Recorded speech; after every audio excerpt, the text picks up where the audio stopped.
शुभम जगदीश सबसे लास्ट वाली रो में सबसे आगे बैठा करता था। ये लोग कुछ पीछे से बैठ कर क्लास में होता ना, टीचर पढ़ा रहा है, पीछे से आवाजें निकाल रहे हैं, मेरे से हंसी कंट्रोल नहीं हो रही। तो मैं पीछे बैठ के इसकी पीठ पे ओम ओम ओम ओम कर रहा था, बदले में ये वापस उसका रिप्लाई भी दे रहा था। और जैसे ही आप ऑनलाइन की दुनिया में आए हैं, जो क्रेटा में घूम रहे हैं, तो आप बच्चे को जानना है यश महेश्वरी सर आप कितना कमाते हैं, आप कितनी क्रेटा खरीद सकते हैं साल में? यार ये ऐसे क्वेश्चन नहीं पूछे जाते हैं। Alright, so welcome back to the channel. आज हमारे साथ हैं मेरे बचपन के सबसे अजीज मित्र मिस्टर यश महेश्वरी। बहुत सारे लोग उनको जानते हैं। आज उनकी सारी की सारी बातें हम लोग आज करने वाले हैं। बचपन से हम लोग की कैसे दोस्ती हुई और आज हम लोग साथ में काम कर रहे हैं। So please welcome mister Yash Maheshwari with us. So thank you so much Shubham भाई। तो बहुत सारे बच्चे हम लोग को साथ में देखना चाह रहे थे बहुत दिनों से, तो ये बहुत ही अच्छा इनिशिएटिव लिया है आपने कि कुछ बातें हों हम लोगों की, क्योंकि पढ़ाना वढ़ाना तो चलता ही रहता है, लेकिन पर्सनल क्या कैसे हम लोग यहाँ तक पहुंचे और कैसे हम लोग स्टूडेंट थे, हाँ, तो शायद वहीं से शुरू करना चाहिए हम लोगों को। बिल्कुल यश भाई, मुझे याद है कि हम लोग लखनऊ पब्लिक स्कूल में पढ़ रहे थे। क्लास 9th हुआ करती थी और आपका 9th में ही आप शायद न्यू एडमिशन थे और वो एक स्टेटस को होता ना कि भाई इन वाले बच्चों से बात नहीं करनी है, वो वाला टाइप था आपका। तो कैसी जर्नी रही? और यार एकदम से कुछ ऐसा शुरुआत होती है कि यार ये शुभम से दोस्ती नहीं होनी चाहिए, ये कैसा लड़का है? कुछ वहां से शुरू करो ना यार, बताओ प्लीज। हाँ, तो समय जब मैं LPS मैंने नया नया ज्वाइन किया था, तो मैं जिस स्कूल से आया था उस स्कूल में स्पोर्ट्स वाला ज्यादा था और पढ़ाई वाला थोड़ा कम था, तो स्पोर्ट्स से ज्यादा था। लेकिन जब उस स्कूल में आया जहाँ पे सिर्फ पढ़ाई को इम्पोर्टेंस दिया जाता था, तो जब मैं नया नया आया स्कूल में तो मैं तो बहुत ही अनकंफर्टेबल था। मेरा बिल्कुल मन नहीं था स्कूल ज्वाइन करने का। पेरेंट्स ने जबरदस्ती की अच्छी पढ़ाई होती है वहाँ पे ज्वाइन कर लो। तो जब मैं नया नया गया था तो मैंने 2-3 लोग देखे थे जो मुझे सही लगे, जिनके साथ मैं बात करता था। पर ये शुभम जगदीश सबसे लास्ट वाली रो में सबसे आगे बैठा करता था और सबसे पढ़ाकू बच्चे के साथ, प्रशांत शेखर के साथ बैठा। प्रशांत शेखर साला कहाँ है पता ही नहीं है वो। प्रशांत अब तो शायद IIT से उसने किया था कुछ, IIT रुड़की का पास आउट। तो सही बोलता हूँ फिर। हाँ। तो उसके साथ ये बैठा करता था और मतलब ये ऐसा चोमू टाइप का बच्चा था कि मतलब टीचर्स का जो सबसे फेवरेट बच्चा होता है, जो चुगलखोर होता है ना क्लास में, कि यार किसी से चुगली करवानी है तो शुभम जगदीश थे वहां पे कि क्लास में क्या हुआ ये बताओ, अंदर की बात। तो उस समय तो ये तुम्हारी बहुत ही अलग पर्सनालिटी थी और मैम के बहुत चहीते, बहुत ज्यादा डिसिप्लिन्ड, बहुत ज्यादा। एक दिन मुझे याद है, एक दिन मैंने तुमको कुछ बोल दिया था, उल्लू बोल दिया था। तो मैंने जैसे उल्लू बोला, मैम इसने मुझे गाली दी। मैम ने कहा कौन सी गाली दी? कह रहा उल्लू बोला। मैंने कहा बैठ जाओ। ये गाली नहीं है। अच्छा भाई, वो एक इंसिडेंट याद आता है कि यार हुआ क्या यार, एक दिन क्या ये लोग ना सब अव्वल दर्जे के सबसे बदतमीज लड़कों का एक ग्रुप था, चिरंजीव भारती से ये लोग आए थे। तो क्या हुआ कि सीन मुझे कुछ याद आ रहा है, ये लोग कुछ पीछे से बैठ के ना क्लास में होता ना, टीचर पढ़ा रहा है, पीछे से आवाजें निकाल रहे हैं, अजीब गरीबों वाली आवाजें निकल रही, और मेरे से हंसी कंट्रोल नहीं हो रही। उस समय कौन सी टीचर थी, वो फिजिक्स की, वो इतनी 4 फुट की होंगी। मैं पहली सीट पे बैठा था, आगे की बात भाई बताएगा। हुआ क्या? तो उस समय नई वो आई थी, कोई मिल गया मूवी आई हुई थी, तो उसमें वो जादू जब आता था तो उसको ओम ओम ओम ओम करके बुलाया जाता था। तो मैं पीछे बैठ के इसकी पीठ पे ओम ओम ओम ओम कर रहा था और ये बदले में ये वापस उसका रिप्लाई भी दे रहा था। तो हम लोग, मैं बैठा था, अभिनव वर्मा बैठा था, तुम और प्रशांत थे, 4 लोग हम लोग बैठे हुए थे। तो मैं पीछे से इसकी पीठ पे किया जा रहा था। अच्छा, ये क्योंकि सिंसियर बहुत बंदा था, नौटंकी पूरी करता था, तो बस भाई की हंसी छूट गई। अच्छा, हम लोग का क्या था, मैं हंस के चुप हो जाता था कि भाई चलो हंस के चुप हो गए, ये हंसते रहे। मैं भाई क्यों भैया क्या क्यों हंस रहे हो, स्टैंड अप। 4 फीट की मैम थी, शुभम जगदीश की हाइट वही थी 5 फुट 9 इंच। जो ऊंचा क्यों उन्होंने कंधा मारे हैं। मतलब वो टीचर किसी को नहीं मारती थी, लेकिन उस दिन तुमको बहुत मारा था यार भाई। लेकिन मुझे ऐसा लगता है यार, जितने भी LPS वाले बच्चे देख रहे हो ना, जो समझते हैं जिंदगी में स्कूल में कुछ करा ही नहीं रहे, सिर्फ ये करा रहे हैं। क्या करा रहे हैं वो लोग? कुछ भी नहीं करा रहे। जेल का दूसरा नाम लखनऊ पब्लिक स्कूल। अगर सुन रहे हो तो भाई मुझे कोई फर्क नहीं पड़ता है, मैं नहीं आ रहा तुम्हारे स्कूल कभी भी। लेकिन भाई गजब था। फिर एक कुछ जर्नी बनी, हम लोग 11th में आए, मैंने कॉमर्स ले लिया, भाई साइंस में था।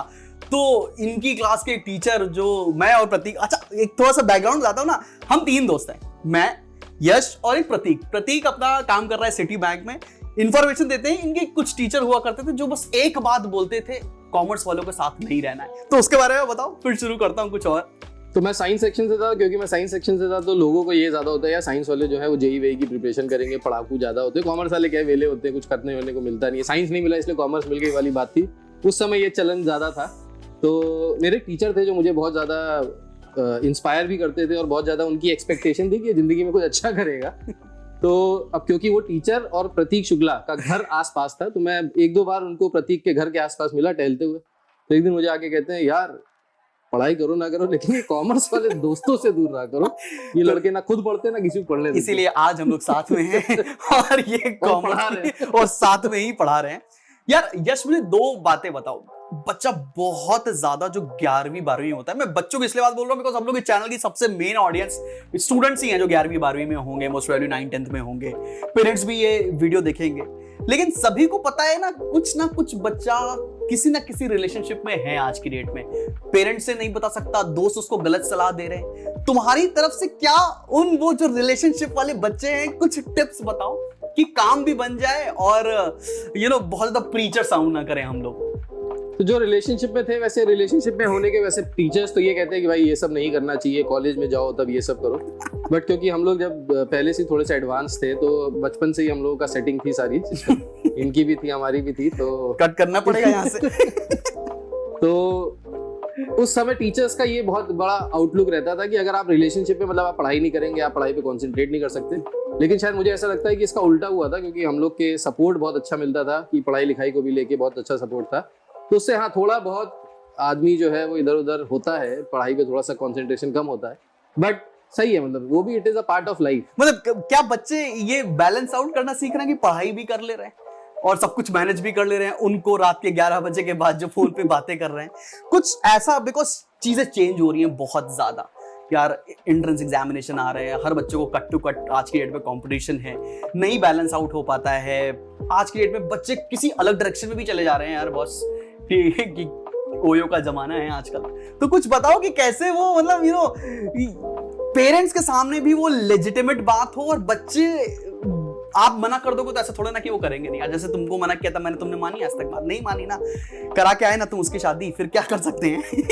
तो कुछ उनको टिप्स दो, बिकॉज आगे चल के शायद ये बहुत सेटबैक भी होता है, तो क्या करना चाहिए उनको? बाउंड्री, मेरे हिसाब से एक बाउंड्री जो है वो होनी चाहिए हर चीज के पीछे, प्लस टाइम मैनेजमेंट यार बहुत बड़ी इंपॉर्टेंस वाली चीज है। अच्छा, स्टूडेंट लाइफ में सबसे ज्यादा प्रॉब्लम जो मुझे लगती है वो लगती है टाइम मैनेजमेंट। टाइम मैनेजमेंट में बहुत दिक्कत होती है। अच्छा, उस समय हम लोग गरीब भी हुआ करते थे, कड़की होती थी, तुमको तो पॉकेट मनी मिलती थी, मुझे वो भी नहीं मिलती थी। तो मेरी जिंदगी में बाहर खाना और ये सब मेरे घर वाले मुझे लेके जाते थे। लेकिन उसके बाद शुभम जगदीश मेरी जिंदगी में आए और हम लोग कोचिंग जाते थे, एक ही सेम कोचिंग जाते थे जहाँ हम लोग मैथ्स पढ़ते थे, और कोचिंग के आधे दिन हम लोग सिर्फ खाना खाने जाते थे कि आज मुर्गा यहाँ खाना है, आज ये टुंडे के कबाब खाने हैं। क्योंकि शुभम जगदीश का ही होता था, भाई आज बाहर चलते हैं, आज मौसम बहुत अच्छा हो रहा है। ऐसे थोड़ा 90 किलो का हो रहा हूं मैं। कोई मजाक बात है। तो वो सारी चीजें भी मैनेज करना थोड़ा सा मुश्किल होता है उस समय, लेकिन करना चाहिए भाई। यही जो मैनेज कर ले जाता है वो सक्सेसफुल हो जाता है, जो नहीं कर पाता है वो। तो मतलब आप इंजीनियर थे, आपने एनडी के कई सारे अटेम्प्ट दिए, फेल होते गए हर बार हमारी तरह, ठीक है। उसके बाद आज आप टीचर है, कभी सोचा था कि शुभम जगदीश के पॉडकास्ट चैनल पे आएंगे? Hashtag to Kapil Sharma. नहीं भाई, ये तो कभी भी नहीं सोचा था कि टीचर बनेंगे, मतलब ऐसा कभी भी दिमाग में नहीं था। यही था कि हाँ चलो इंजीनियरिंग करेंगे, या घर पे बिजनेस था बिजनेस करेंगे। बट अब वही है, जो बीटेक की पढ़ाई करके आए थे तो वो लगा कि यार वो पढ़ाई वेस्ट हो रही है, वो बिजनेस में यूज नहीं हो रही है। तो जब पढ़ाना शुरू किया तो मजा आया, बच्चों ने भी कनेक्ट करना शुरू किया, प्लस हमारे एक्सपीरियंसेस से अब बच्चे सीखते हैं। और यही हम लोग का ऑब्जेक्टिव है कि भाई अपने एक्सपीरियंसेस से बच्चों को थोड़ा सा मोटिवेट करो, थोड़ा सा लाइफ सही रहे उनकी। बस एक लाइमलाइट में लेके आना चाहता हूँ। बिफोर दिस ऑनलाइन वर्ल्ड मैं जा रहा हूँ वापस से 2016, 17, 18 के समय। तो उस समय क्या था ना, teacher as a teaching profession कभी भी किसी भी, मैंने आज तक करीबन 17, 18, 20 हजार बच्चों को पढ़ाया होगा, उसमें से मुझे ये समझ में नहीं आया आज तक किसी एक बच्चे ने नहीं बोला कि मुझे टीचर बन रहे हैं। तो सर एकदम उसकी कुछ जो होता ना डार्क साइड ऑफ रियलिटी क्या है बिफोर दिस ऑनलाइन वर्ल्ड, कैसा है teaching as a career, please थोड़ा सच बच्चों को बताइए। तो मेरा एक स्टूडेंट है, इससे मुझे बात याद है, मेरा एक स्टूडेंट है, मैं उसको पढ़ा रहा था, वो भी एलपीएस सेक्टर डी का पढ़ा हुआ था। तो उस बच्चे को इंजीनियरिंग करनी थी, उसको ये पता था, उसके फादर नहीं थे तो इसके पास बहुत ज्यादा वो नहीं था, पैसा नहीं था। लेकिन मैंने ऐसे कहा, मैंने कहा बेटा पढ़ लिख के टीचर भी बन सकते हो। सर टीचर तो नहीं बनेंगे जिंदगी में कभी। बहुत सारी चीजें चेंज थी, मतलब टीचर को यही देखा जाता था कि भाई एक ऐसा बंदा जो स्कूल जा रहा है 30-40 हजार रुपए कमा रहा है और स्कूल से फिर वापस घर आ रहा है, ट्यूशन कोचिंग पढ़ा रहा है थोड़ा बहुत और बस एक मीडियोकर लाइफ जी रहा है। लेकिन पोस्ट कोविड जब बड़े बड़े टीचर्स निकल के आए इस समय इंडिया में, जो इस समय ऑनलाइन प्लेटफॉर्म पे बहुत अच्छा कर रहे हैं, अच्छा पैसा भी कमा रहे हैं, अच्छी लाइफस्टाइल भी है और बहुत सारे बच्चे उनको जानते हैं। तो जैसे मैं अभी तुमको बताता हूँ कि मैं जब स्प्रिंगडेल में पढ़ा रहा था तो मेरे पास क्लासेस थी, क्लास 6 से लेके 10 तक की बच्चों को मैं पढ़ाता था। तो लास्ट में जब मैंने छोड़ा है पिछले करीब 2-3 साल पहले, तो मैं बच्चों से पूछता था कि बड़े होके क्या बनोगे। जो हमारा फर्स्ट सेशन होता था तो बहुत सारे बच्चे सर यूट्यूबर बनेंगे, सर यूट्यूबर बनेंगे, सर आप की तरह यूट्यूबर बनेंगे। तो वो सोच के फिर लगा कि यार ये काम सही है, ये काम अच्छा है। टीचर एज अ करियर बहुत अच्छा है, टीचिंग में बहुत सारी अपॉर्चुनिटीज है। बस वही है कि कम्युनिकेशन स्किल्स अच्छी होनी चाहिए, आपको बेसिक नॉलेज होनी चाहिए। और मुझे लगता है जो फेल होता है वो ज्यादा अच्छा टीचर बन सकता है। क्या हाँ, कई सारे बच्चे ऐसे बोलते हैं। मैं एक दिन वो सीए का कोर्स लॉन्च करता हूँ, एक बच्चे का कमेंट आता है, सर आप तो सीए हैं नहीं तो आप सीए क्यों पढ़ा रहे हैं? अबे तुम्हें सही बता रहा हूं, बाकी लोग सीए नहीं करा पाएंगे तुम्हें, हम बताएंगे तुम्हें क्या नहीं करना है ताकि तुम सीए बन जाओ। अच्छा, मेरा एक व्यू पॉइंट है यार, बिफोर दिस कोविड वर्ल्ड यार, मैंने एमबीए किया, आपने इंजीनियरिंग की, जो कॉर्पोरेट जॉब होती है वो काफी ल्यूक्रेटिव है as compare to teaching job in which ever city you want to. और थोड़ा सा स्कूल के बारे में बताओ, जब एक टीचर हमारे आप जैसा जो यंग हो, करीबन 27-28 साल में स्कूल ज्वाइन कर ले, कैसा खराब तरह का एटमॉस्फेयर होता है एज अ स्कूल टीचर। बहुत सारे स्कूल टीचर देखने वाले हैं और जो इस बात को मानेंगे नहीं ऑन फ्रंट ऑफ कैमरा, बच्चे जरूर मानेंगे जो स्कूल में पढ़ रहे हो। तो वो कैसा है? कई बार ऐसा होता है कि those who can't do teach, ऐसा वाला सिस्टम है ना, जो कहीं नहीं पढ़ा पा रहे हैं, वो बच्चों से बोलते भी मैं तो सरकारी का पेपर दे रहा हूँ यार, निकल जाएगा। तो बोला टाइम पास के लिए टीचर बन गया हूं, मैं स्कूल में पढ़ा रहा हूँ। उसके बारे में बताओ कि स्कूल में क्या होता है, कैसी जर्नी होती है एज अ टीचर, और कैसा ये जो मोलेस्टेशन फील करते हैं आप, वो बताएं ना उसके बारे में प्लीज। तो स्कूल में पढ़ाना एक बहुत अच्छा प्लेटफॉर्म मिलता है, क्योंकि आप बच्चों से बहुत सारे इंटरेक्ट करते हैं, एकदम से बहुत सारे बच्चे मिलते हैं आपको वहाँ पे, रॉ माइंड्स मिलते हैं जिनके मन में बहुत सारे क्वेश्चंस होते हैं, बहुत इंक्विजिटिव होते हैं वो चीजों को जानने के लिए। बट द प्रॉब्लम इज कि जब स्कूल में टीचिंग करने जाओ तो बहुत मोनोटनस जॉब है, वही सुबह 7 बजे जाना है, असेंबली करानी है, ओम भूर्भुवः स्वः होता था उसमें, असेंबली में धूप में खड़े हैं बच्चे, आधे बेहोश हो रहे, गिर रहे हैं, टीचर भी परेशान है कि कब खत्म होगी, कैसे क्लास में जाएंगे। अच्छा, हम लोग का शुरू से ही क्या था कि हम लोग स्कूल में लेट जाते थे, तो बचपन से ही इन्होंने हमारे कुछ स्टैंडर्ड्स फिक्स कर दिए थे। हमारे स्कूल में स्कूटी से जाना, बाइक से जाना वाज नॉट अलाउड। तो भाई के पास उस समय हीरो कुक हुआ करती थी, तो हम लोगों को अब क्योंकि स्कूटी से जाना, माय टाइप ऑफ हायाबुसा क्योंकि उस समय साइकिल से नहीं जाना होता था, साइकिल से जाके ऐसा लगता था बहुत छोटे से, मतलब बहुत बुरा सा लगता था। तो मेहनत भी होती थी क्योंकि धूप में बहुत वापस आना पड़ता था। तो हम लोग तीनों लोग हीरो कुक पे बैठ के जब जाया करते थे, तो हम लोग जानबूझ के लेट जाते थे ताकि कोई टीचर दूर दूर से दिखाई ना दे जाए। तो स्कूल शुरू होता था शायद 7 बजे, हम लोग पहुंचते थे 8:30 बजे, 9 बजे। तो अच्छा, अगर 5 मिनट लेट जाओ तो आपको वो पूरे स्कूल के राउंड कटवाते हैं, बैग टांग के उठक बैठक करो, ये करो। लेकिन अगर आप 2-2.5 घंटा लेट जाओगे तो अलग ही इज्जत मिलती है कि भाई बहुत डेडिकेटेड है, पढ़ने आए हैं लगभग। बिल्कुल बिल्कुल। लेकिन उसके बाद रीजन भी पूछते थे, तो भाई ये भाई तो हमेशा बहाना बनाने में नंबर 1 रहा है, इसके बहाने तो भाई आज तक बिल्कुल हिट है। और बच्चे आज भी यूज करते हैं फॉर्मूले, कहते हैं सर आपके फॉर्मूले आज भी स्कूल में काम करते हैं। तो भाई कहता था सर पापा को बहुत ज्यादा डायबिटीज थी, बहुत ज्यादा शुगर बढ़ी हुई थी सर, इसीलिए पहले हम हॉस्पिटल लेके गए, फिर घर छोड़ा और फिर हम लोग स्कूल आए। अबे इसमें सबसे ज्यादा फायदा होगा तो प्रतीक के पापा वो थे डॉक्टर, उनके पर्चे हमारे घर में रखे रहते थे, तो मेडिकल बनाना है कौन बनाएगा, मैं बनाऊंगा, है ना। तो गंदी हैंड राइटिंग वाले ही मेडिकल बनाते थे। हाँ, मगर ये जितने बच्चे देख रहे हैं बिल्कुल तुम्हें सीखना नहीं है, ठीक है ना। हाँ सही बात है। वैसे उस समय हम लोग को मेडिकल मिल जाता था, उस समय मेडिकल भी हम लोग के पास बहुत सारे पर्चे पड़े होते थे, उसमें मेडिकल लगा देते थे, बहुत इजीली हो जाता। अभी भी हो जाता, अभी भी बहुत सारे बच्चे जुगाड़ू होते, कर लेते। कॉमर्स वाले तो ज्यादा कर लेते, साइंस वाले थोड़े कमजोर होते इन सब चीजों में। लेकिन गॉड ब्लेस कि मेरे पास कॉमर्स के स्टूडेंट्स थे जो मेरे बहुत अच्छे दोस्त थे, जिसकी वजह से मैंने ये सारी चीजें ओके यस यार, ये एक चीज पूछनी है, जैसे कि बच्चे, जो मैं थोड़ी सी और बात ऐड करना चाहता हूँ, जो स्कूल में एक टीचर होता है वो आपको क्लास में आके पढ़ा रहे हैं, बहुत मेहनत कर रहे हैं, कई बार वो रिस्पेक्ट शायद जो वो डिजर्व करते हैं उनको नहीं मिलती है। कई बार जो ऑनलाइन टीचर्स को मिल रही हैं आज की डेट में, वो क्लास टीचर, स्कूल टीचर को नहीं मिलती है, even though they deserve a lot. Please students, इस बात पे थोड़ा सा फोकस करना कि यार कोई आदमी 40-45 हजार रुपए आज की डेट में आपके शहर में आपको सुबह उठ के पढ़ा रहा है, आपको सही गाइडेंस दे रहा है, तो you owe a lot to them. तो थोड़ा सा उस पॉइंट पर भी मुझे लगता है आपको ख्याल रखना चाहिए। खैर, ये सारी बातें तो चलती रहेंगी। सर कुछ अपना वो बोलते नहीं, वो 9, 10th और 11, 12th आपने कैसे हैंडल किए, वो अपने रिलेशनशिप वाली स्टोरी मुझे जाननी है थोड़ी। रिलेशनशिप क्या, मुझे फुटबॉलर बनना था। मुझे मेरा पहले से सपना था कि मुझे फुटबॉलर बनना था। मैं फुटबॉल बहुत खेलता था। तो क्लास 8 तक मैं, क्योंकि जिस स्कूल में था वहाँ पे फुटबॉल बहुत खिलाया जाता था, इसीलिए मेरी मम्मी ने स्कूल चेंज किया कि दिन भर फुटबॉल ही खेलता रहेगा, पढ़ाई लिखाई नहीं करेगा। तो घर वालों का भी ये सोचना था कि फुटबॉल खेल के क्या ही उखाड़ लेगा जिंदगी में, तो पढ़ लिख लेगा तो शायद कुछ अच्छा बन जाएगा, मेरा बेटा इंजीनियर बनेगा, मेरे पापा का सपना था बचपन से। तो उस वजह से मेरा स्कूल चेंज किया गया। तो उसके बाद लेकिन मेरा वो फुटबॉल ही छूट गया, क्योंकि जिस स्कूल में मैं गया वहाँ पे मैं हिंदी और इंग्लिश में क्लास 10 तक 9th में पूरा हिंदी में फेल था। बड़ी की मात्रा, छोटी की मात्रा, बड़े ऊ की मात्रा, छोटे ऊ की मात्रा कहाँ लगानी आज तक मुझे नहीं आती। ठीक, उसने कहा कि या उसने कहा कि, वो चीज आज तक मेरे साथ बहुत बड़ी दिक्कत रही है। और आई नो बहुत सारे बच्चों के साथ ये दिक्कत होती है।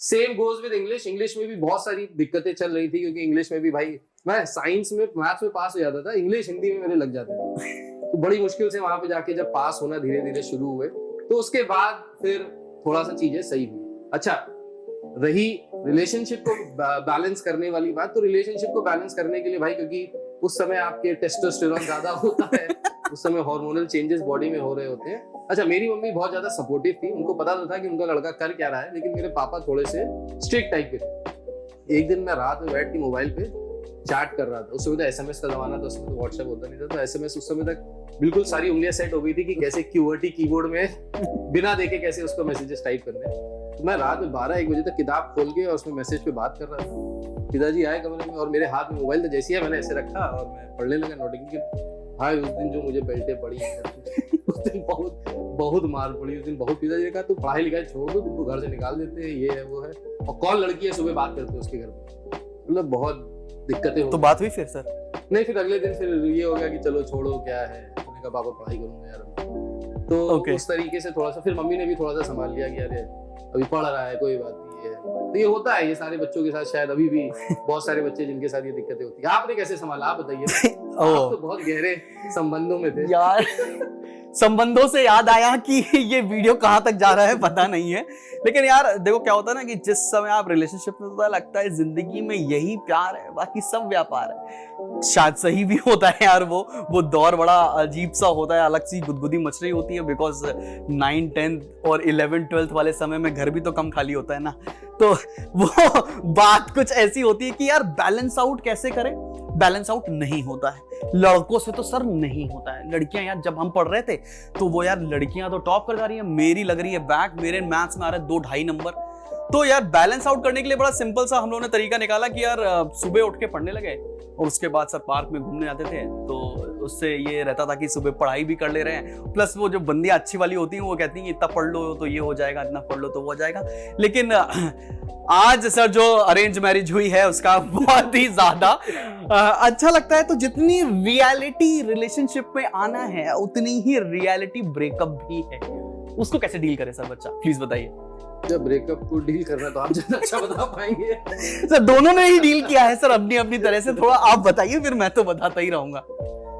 सो यार वो भी एक फेज होता है, वो अब जो ऊपर वाला चाहता है वही होता है। शायद ऊपर वाले की ज्यादा मर्जी होती है हम लोग की मर्जी के आगे, तो मुश्किल होता है। It is very difficult to pass that particular situation, to pass that particular time. पर जब होता है तो होता है, करना पड़ता है, क्या कर सकते हैं, क्या ही कर सकता है।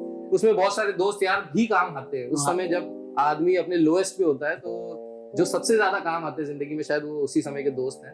और मुझे लगता है जो स्कूल के फ्रेंड्स होते हैं वैसे फ्रेंड्स फिर आपकी जिंदगी में दोबारा नहीं बनता। मतलब मैंने बीटेक भी किया, मेरा सिर्फ एक दोस्त है बीटेक में, और उसके बाद बहुत सारे लोगों से आप बिजनेस के लिए भी मिलते हो, आप कहीं जॉब करते हो तब भी वहां पे बहुत सारे लोगों से मिलते हो। लेकिन जो स्कूल वाली दोस्ती होती है, जो बचपन वाली दोस्ती होती है, जिसमें कोई प्रॉफिट नहीं होता, कोई लॉस नहीं होता, कोई ऑब्जेक्टिव सर सब लॉस ही होता है, प्रॉफिट तो छोड़ दीजिए, सब कुछ मिटा कर काम करने वाली बात होती है। सही बात। हाँ, तो जनरली मुझे ऐसा लगता है कि ब्रेकअप को डील करने के लिए यार ये बहुत मुश्किल फेज है, सबकी लाइफ में आज नहीं तो कल आएगा ही। Be prepared for it, but this is not an and.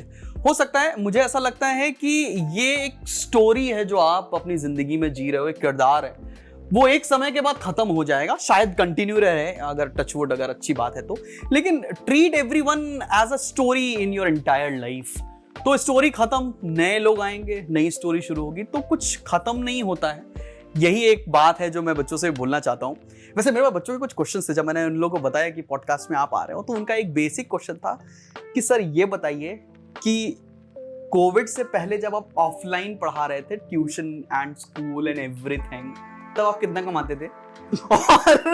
और जैसे ही आप ऑनलाइन की दुनिया में आए हैं, जो क्रेटा में घूम रहे हैं, तो आप कितना खोखा अंदर कर रहे हैं? सर ये बच्चा जानना चाहता है। और प्लीज ऐसे, मुझे पता है कि you can not tell in the relative terms, तो कुछ ऐसे बता दीजिए जैसे बाकी पॉडकास्ट वाले आजकल बता रहे हैं सर, थोड़ा सा। तो यार देखो, जो कोविड से पहले भी ठीक ठाक ही चल रहा था, मतलब बहुत ज्यादा तो नहीं था, पर ठीक था। मतलब 40-50 हजार रुपए स्कूल से मिल जाते थे, शाम को कोचिंग पढ़ा लेते थे, तो नहीं कोचिंग से भी कमा लेते थे, तो ठीक चल रहा था। लेकिन कोविड के बाद से जब ये ऑनलाइन वाला प्लेटफॉर्म आया, तो काफी ज्यादा अपॉर्चुनिटी मिली, बिजनेस बहुत ज्यादा ग्रो हुआ, पूरे इंडिया से बच्चे पढ़ रहे हैं, आउट ऑफ इंडिया के भी बच्चे पढ़ रहे हैं, तो मतलब ठीक ठाक हो गया। उस समय मतलब हम लोग सैमसंग का मोबाइल लेके घूमते थे, आज आईफोन 13, 14 ले सकते हैं कभी भी, और थोड़ा सा स्टेटस में भी अपग्रेड हुआ। तो देखो, पैसा इज समथिंग कि मुझे लगता है कि पैसा, अगर आप अपने पैशन को फॉलो कर रहे हैं। सर मुझे बच्चे का आंसर चाहिए, प्लीज बीच बीच की बातें मत करिए आप, है ना।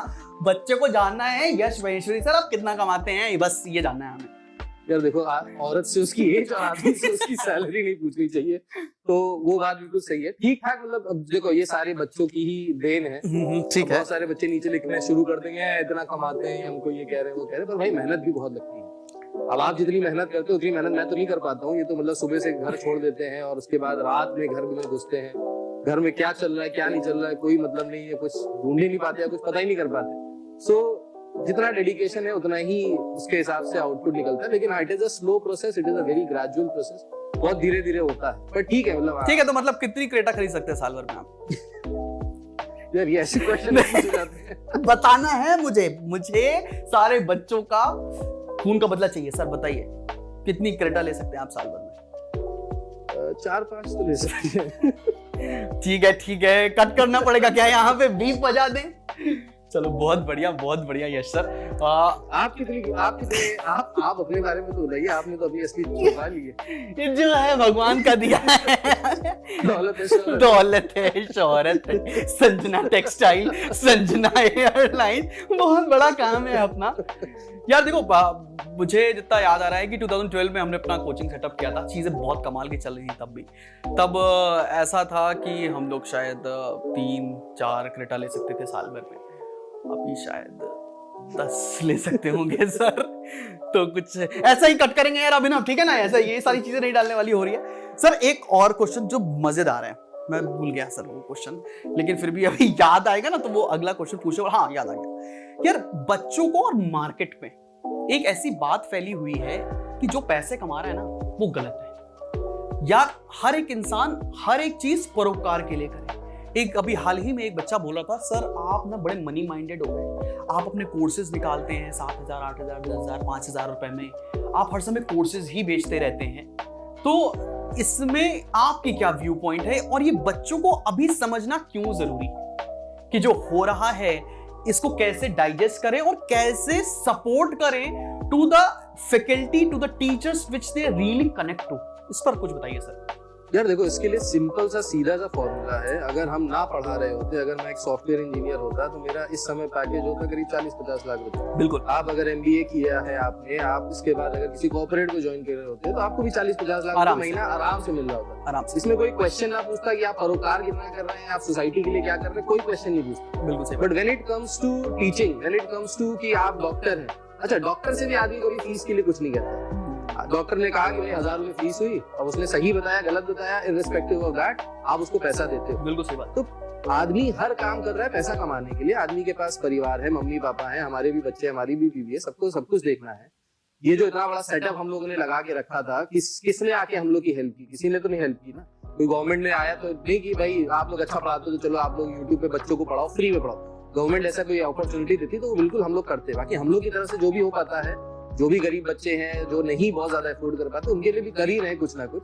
लेकिन भाई वही घोड़ा घास से दोस्ती नहीं कर सकता। अगर घोड़ा घास से दोस्ती कर लेगा तो खाएगा क्या? मर जाएगा। सस्टेन नहीं कर सकते आप मार्केट। और जो मार्केट में बहुत बड़े बड़े प्लेयर्स हैं जो कहते हैं कि यार मैं तो फ्री में पढ़ाने के लिए आया हूँ, वो भाई 1000-2000 करोड़ रुपए उनको मिल रहा है, बाहर से इन्वेस्टर्स दे रहे हैं और इन्वेस्टर इतना पैसा लगा रहा है तो उनके पास बहुत पैसा है खर्च करने के लिए। सही बात है सर। तो उसको वो परोपकार में कन्वर्ट करने की कोशिश कर रहे हैं, लेकिन हम लोग भी कोशिश कर रहे हैं, बट वही है कि अभी हम लोग बहुत छोटे हैं। जब हमारे पास 10 रुपए होंगे तो हम किसी को 2 रुपए दे पाएंगे, अगर हमारे पास 10 रुपए ही नहीं है तो हम कैसे किसी को दे पाएंगे। और ये भी बात बच्चों को समझनी चाहिए कहीं ना कहीं यार, टीचिंग एक ऐसी चीज है या टीचर एक ऐसी चीज है जो हम सबसे कनेक्ट नहीं हो सकते।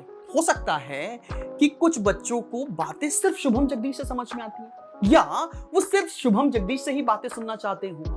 1000 टीचर हैं अकाउंटेंसी के सर आज की डेट में, 1000 टीचर इकोनॉमिक्स के पढ़ा रहे हैं, बहुत बढ़िया पढ़ा रहे हैं। और कुछ बच्चे ऐसे हो सकते हैं जो केवल यश महेश्वरी से ही कनेक्ट करते हो।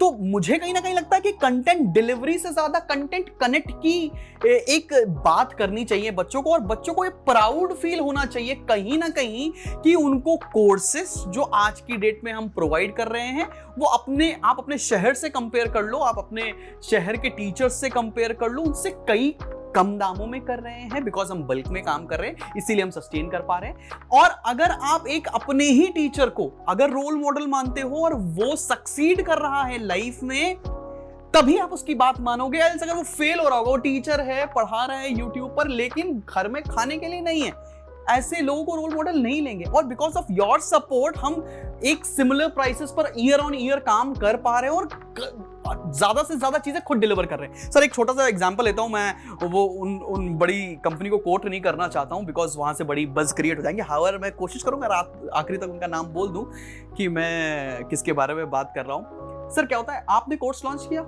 99% टाइम यश महेश्वरी ही बच्चों को पढ़ा रहे हैं।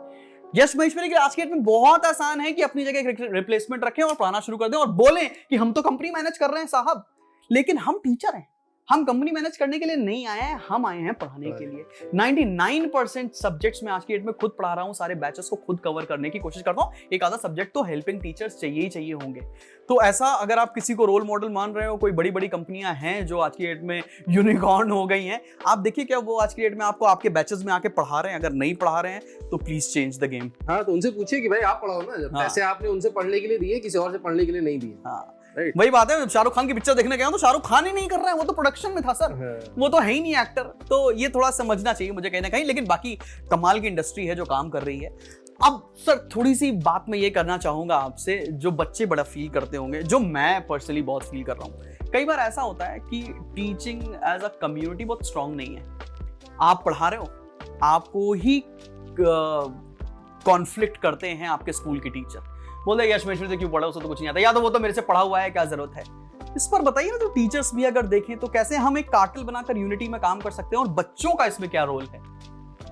यार देखो, ये हमारी, मुझे लगता है ये इंडियन मेंटालिटी है और बहुत सारे लोगों की, मतलब लोग वही है, preaching is easy but following it is difficult. आप किसी को ज्ञान देंगे, ज्ञान बांटना बहुत आसान है, आप सड़क पे चले जाइए, 100 लोग आपको ज्ञान बांटने के लिए आ जाएंगे, लेकिन जब वो करना होता है तो बहुत दिक्कत होती है। तो टीचर वो नहीं है जो सिर्फ अपने मुंह से प्रीच करे कि यार ऐसा करना चाहिए, आपको जिंदगी में सच बोलना चाहिए, आपको मम्मी पापा की बात माननी चाहिए, और वो खुद ही घर पे जाके झूठ बोल रहा है, अपने मम्मी पापा की रिस्पेक्ट नहीं कर रहा है। तो ये ऐसा, वो टीचर ही बेकार है जो इस तरीके का आदमी। तो बहुत सारे टीचर्स ऐसे होते हैं जिनको ये लगता है कि मैं दूसरे को नीचे करके ऊपर हो जाऊं। लाइफ में कभी भी ऐसे नहीं चलता है कि आप किसी को नीचे करके ऊपर हो जाए। आप अपना काम अच्छा करते रहिए, आप अपने आप को प्रोग्रेसिव बनाइए, आप लर्न करते रहिए, आगे बढ़ते रहिए। तो मेरे हिसाब से वो वैसे जो टीचर्स होते हैं वो दूसरों के बारे में चुगली नहीं करते या उनको बैक बिचिंग नहीं करते, लेकिन जो बैक बिचिंग कर रहे हैं, चुगली कर रहे हैं, तो भाई वो या तो जेलस हैं या वो कर नहीं सकते जो हम लोग कर रहे हैं, इसी वजह से उनकी दिक्कतें होती हैं। तो भाई जो अगर ऐसे लोग देख रहे हैं तो भाई अपना स्टैंडर्ड ऊपर करो यार, आओ हम लोग के बराबर तो बात करो। ये सब बच्चों को क्या करके हलवा रहे, ये वाली कुछ ऐसी बात बताता हूँ कि सर आईएससी में कॉपी कलेक्शंस में इतने सालों तक गए हैं, तो आप प्लीज थोड़ा सा उस चीज को समझें। लेकिन खैर अब बहुत हो गई सर ये स्टूडेंट टीचर और ये सारी बातें।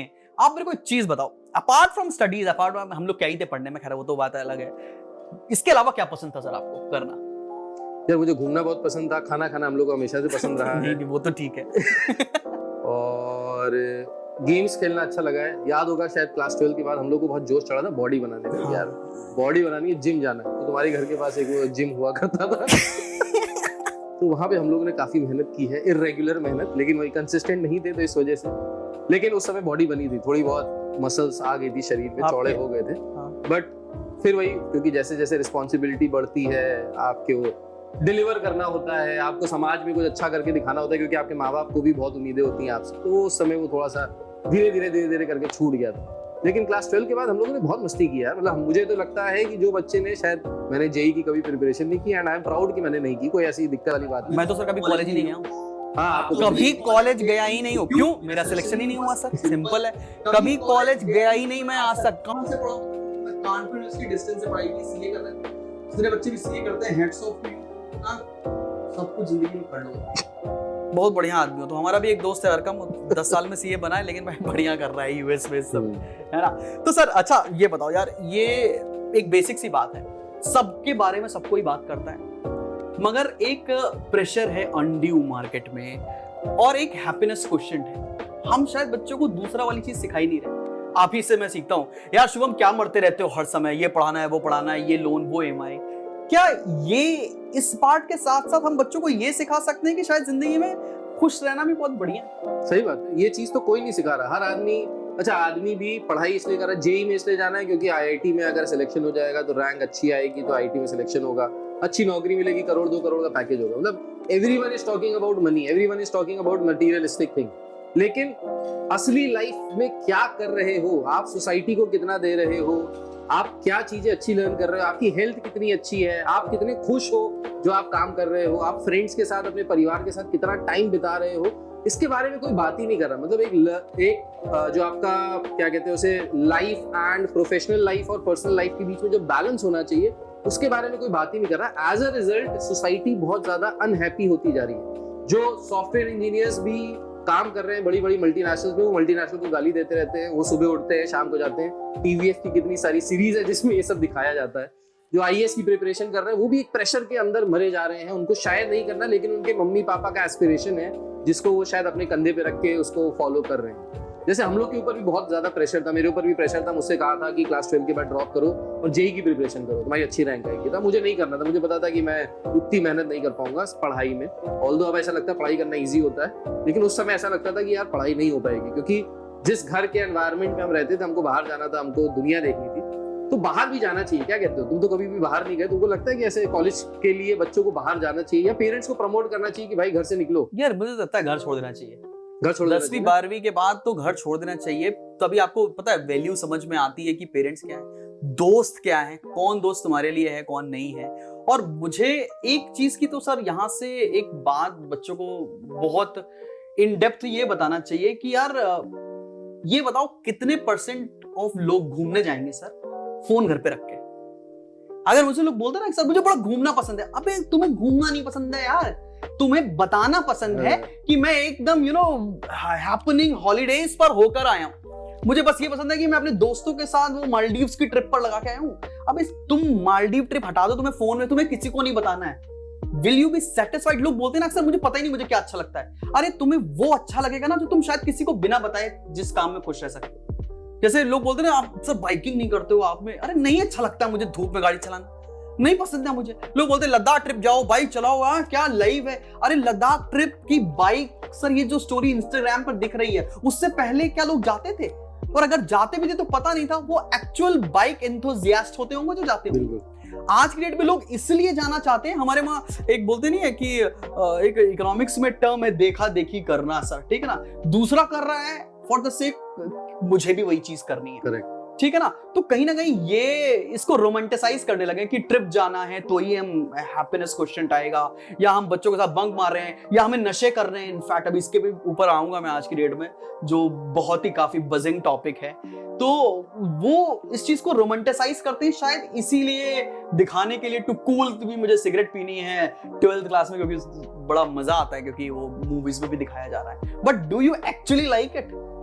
पसंद आता? बंद कर लो कमरे में और खुद पी के देखो एक बार सिगरेट का टेस्ट आ रहा है, बढ़िया कोल्ड ड्रिंक जैसा, नहीं आता है। तो वो अगर हम इंस्टाग्राम का रोमांटिसाइजिंग को हटा दे तो शायद एक्चुअल हैप्पीनेस बच्चों को समझ में आएगी कि करना क्या है। सही बात है। इनफैक्ट सबको, जो मेरा ये वीडियो देख रहा हो, टीचर हो, ऑडियंस हो, उसको समझ आएगा। अब देखो कि घूमने जाना है, किसके साथ घूमने जाना है, और क्या फोन रख के घूमने जा सकते हैं। सही बात है। इस समय मतलब पूरी की पूरी ऑडियंस, हर बच्चा, हर आदमी जो है वो सिर्फ पोस्ट करने के लिए, खाना भी खाने जा रहे हैं तो उसको पोस्ट कर रहे हैं, किस रेस्टोरेंट में गए, किस होटल में गए, मतलब बेसिकली शो ऑफ ज्यादा है।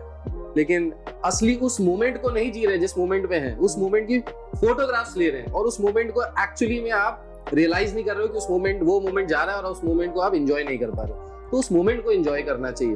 और रही अगर सिगरेट पीने की बात या कुछ इस तरीके की बातें, तो भाई उसके लिए भी एक एज गवर्नमेंट ने डिसाइड की हुई है कि if you are not 18 above, आपको ये सारी चीजें नहीं करनी चाहिए। अगर साइंटिफिकली भी देखो तो उनके बहुत ज्यादा इल इफेक्ट्स होते हैं माइंड्स में और बॉडी में, तो वो नहीं करना चाहिए। हाँ, ट्राई सब कुछ करना चाहिए जिंदगी में, ऐसा नहीं है हम लोगों ने कुछ ट्राई नहीं किया, हम लोग ने भी जिंदगी में पापा ये वीडियो मत देखना तुम हम लोगों ने भी जिंदगी में सब कुछ ट्राई किया है और ट्राई तो करना चाहिए, लेकिन उसको हैबिट बनाना, उसके हैबिचुअल हो जाना, दैट इज रॉन्ग। और एक उम्र में आके करना चाहिए जब आपने जिंदगी देख ली हो, आप एक अच्छे मुकाम पे हो, तब आपके पेरेंट्स भी आपको हर चीज में सपोर्ट करते हैं। मतलब गलत चीज में तो नहीं सपोर्ट करते, लेकिन तब भी बहुत सारी चीजें चेंज हो जाती हैं। आप अभी 10वीं क्लास में हैं और आप सिगरेट के छल्ले बना रहे हैं कि यार वो देखो वो वहां पे सिगरेट के छल्ले बनाते बहुत कूल लगते हैं, तो वो सिर्फ ऐसा उस समय लगता है क्योंकि आपके हार्मोन्स चेंज हो रहे होते हैं, वो आपसे कुछ कह रहे होते हैं, लेकिन ऐसा है नहीं। Actual life is very difficult, is very different. बहुत ज्यादा कंसिस्टेंसी चाहिए आपको हर किसी फील्ड में भी आगे जाने के लिए। अगर आपको अच्छा म्यूजिशियन बनना है तो उसके लिए भी कंसिस्टेंसी चाहिए, अगर आपको एक अच्छा डॉक्टर बनना है उसके लिए भी कंसिस्टेंसी चाहिए। तो भाई बहुत मेहनत तो करनी पड़ती है और हम लोग भी रगड़ रगड़ के यहाँ तक पहुंचे हैं। ना हमारे पिताजी ने कोई सपोर्ट किया, ना तुम्हारे पिताजी ने कोई सपोर्ट किया, मतलब मेंटल सपोर्ट था बट पैसे से कोई सपोर्ट नहीं था। पैसे से जो भी था वो हम लोगों ने खुद ही किया है, सेल्फ मेड जिसको कहते हैं, and we are proud of it कि भाई हम लोग सेल्फ मेड है, हमने जो किया सब हम अपने दम पे किया। बहुत सारे हम लोग के दोस्त हैं जो सेल्फ मेड नहीं है, जिनके पिताजी बहुत कमाते थे, उनको वो बिजनेसेस देख रहे हैं, बट जो है वो है। सर अच्छा, जैसे मैं देख रहा हूँ आज की डेट में बच्चों की फेयरवेल होती है और उस चीज की तरफ मैं अगर आगे बढ़ूं, जो कि मुझे पर्सनली लगता है कि बच्चों को शायद इस डायरेक्शन में डूज एंड डोंट्स बताने चाहिए। पूरी जनता ये समझ रही है कि बॉस अगर आप ड्रग्स में हैं, एनी काइंड ऑफ ड्रग्स, ठीक है, be it any kind of alcohol as well, जो गवर्नमेंट ने परमिट भी कर रखा, और बहुत सारे ऐसे पदार्थ जिनको परमिट नहीं किया है लेकिन फिर भी वो इजीली अवेलेबल होते हैं हमारी मार्केट में, उससे कैसे बचें? और अगर क्या ये बताना कि ये आप जो कंज्यूम कर रहे हो इसके बाद ही मजे शुरू होते हैं, जो आज के डेट में पार्टी कल्चर है कि बॉस जब तक आप पियोगे नहीं, 4 बोतल वोडका नहीं जाएगी तो हाँ मेरा काम रोज का नहीं होगा। परम पिता परमित, वो कौन है, हनी सिंह, तो उनकी वजह से बता रहा हूं। तो ये बच्चे कैसे समझें कि ड्रिंकिंग शायद या किसी ड्रग्स को में एडिक्ट होना फन नहीं है। या तो कोई म्यूजिकल इंस्ट्रूमेंट सिखाना चाहिए या कोई स्पोर्ट्स खिलवाना चाहिए, ताकि बच्चे बिल्कुल टाइम ही ना मिले उन सब चीजों की तरफ जाने का। बहुत सारे बच्चे जो होते हैं वो यंग एज में लड़ाई शुरू कर देते हैं। नहीं, हम लोग के साथ कितने सारे थे, आज मैटर हो गया हो यहाँ मिलो, आज मैटर हो गया वहां मिलो, लड़ते रहते हैं। बट वो लड़ाई वड़ाई वाला सिस्टम नहीं होना चाहिए। ड्रग्स से आपको, ये सारी चीजों से आप बेसिकली दूर तभी रहोगे जब आप एक पॉजिटिव जगह अपनी एनर्जी लगाओ। सर जैसे कि मैं भी वैसे बताता हूँ, जब स्कूल लाइफ थी तो मैंने भी बहुत लड़ाइयाँ की। ऑब्वियसली बात है, ये जो लड़ाइयाँ होना, ग्रुपबाजी करना, आ जाओ सचान पे मिल लेंगे, आ जाओ खजाना पे मिल लेंगे, वो वाला जो कल्चर है, वो आधे से ज्यादा चीजें तो वो शायद किसी ना किसी लड़की के पीछे हो रही होती है, ठीक है ना सर। 10 में से 9 बार आप ऐसा होगा कि ना आप कूल बन के लड़ाई करके आ रहोगे, एक बार सर आपका भी खुलेगा। तो वो इस चीजों से कैसे दूर रहे हैं। और इस अभी तो मुझे ऐसा लगता है कि पावर शो करने के लिए मैं बहुत सारे यूट्यूबर देख रहा हूँ, इन्फ्लुएंसर है कि 4-4 गाड़ियां चला रहे हैं, टोरा दिखा रहे हैं, और बच्चे कह रहे हैं नहीं ये है जिंदगी बॉस, ये दूसरे को मार देंगे, गोली चला देंगे, this is what life is, but this is not class क्या है। और इन सब चीजों से बचे कैसे। और किसी लड़की को नहीं अच्छा लगता है भाई ये सब, और जिस लड़की को अच्छा लग रहा है वो भी तुम्हारी तरह क्रिंज कंटेंट देख रही होगी। ये है क्या, इसके बारे में बताओ, और कैसे बचे इस चीज से। ये लड़ाई वड़ाई तो देखो, मुझे लगता है 90% लड़ाई है ईगो प्रॉब्लम की वजह से होती है, और आदमी में ईगो ज्यादा होती है। और उस समय जब आप जवान होते हैं, 11th 12th में होते हैं, 10th में होते हैं, तो आपके अंदर ईगो प्रॉब्लम बहुत होती है। यार उसने ऐसे कैसे कह दिया, ऐसी की तैसी, उसने मम्मी की गाली दे दी, पापा की गाली दे दी, उसने मेरी गर्लफ्रेंड को ये कह दिया, उसने मेरी सिस्टर को ये कह दिया। तो ये सारी चीजों पे ही बेसिकली लड़ाई शुरू होती है। हम लोग के समय पे भी बहुत लड़ाई होती थी, मैंने आज तक कोई लड़ाई नहीं की, मेरी कोई लड़ाई नहीं हुई बाय गॉड्स ग्रेस, क्योंकि मैं कभी उस तरीके का था ही नहीं कि मुझे लड़ना है या वैसा कुछ। मुझे दूर से ही अच्छा लगता था। प्लस मैं थोड़ा सा लड़कियों से मेरी ज्यादा दोस्ती रहती थी, लड़कों से कम रहती थी, तो उस समय वो ईगो वाली प्रॉब्लम होती ही नहीं थी कि लड़ाई हो रही है कि नहीं लड़ाई हो रही है। तो लड़ाइयों से तो भाई बिल्कुल दूर रहना चाहिए। आज आप मार रहे हो, कल आपको भी मारेगा कोई आके, ये तो बिल्कुल सिद्धांत है लड़ाई का। For every action there is equal and opposite reaction. तो वहां पे तो वो होना ही होना है। लेकिन लड़ाई वड़ाई से यार दूर रहो तो ज्यादा अच्छा है। क्यों ही लड़ना है? आज आप उससे लड़ रहे हो, कल को वो आपके कॉलेज में होगा, कल आप लोग बेस्ट फ्रेंड बन जाओगे, दोस्त बन जाओगे, राइट? या आप जिससे आज लड़ रहे हो, मे बी कल आपको उसकी जरूरत हो या उसको आपकी जरूरत हो। तो मेरे हिसाब से तो यार लड़ाई वड़ाई करके आप टाइम वेस्ट कर रहे हो, आप अपना साइकोलॉजिकली भी अपने ऊपर प्रेशर लेते हो, दूसरा भी प्रेशर लेता है कि यार मैटर हो गया है, अब दिमाग लगा रहे हैं कि आज यहाँ से नहीं जाएंगे, आज वहां से जाएंगे, आज उसको वहां घेर के मारेंगे, आज 4 लड़कों से बात करेंगे। तो it is just a waste of time and energy. उतना एनर्जी उतना टाइम अगर आप अपनी किसी हॉबी पे लगाओ, आप पढ़ाई को छोड़ के बाकी किसी चीज पे लगाओगे तो यार बहुत अच्छा कर लोगे जिंदगी में। और मुझे ऐसा लगता है यार आप स्ट्रांग हैं तो वो जैसे बोलते हैं ना, वो चीता को कुत्तों की रेस में नहीं दौड़ना चाहिए, वो वाली बात। अगर आप स्ट्रांग हैं तो बताइए ना कि आप स्ट्रांग हैं।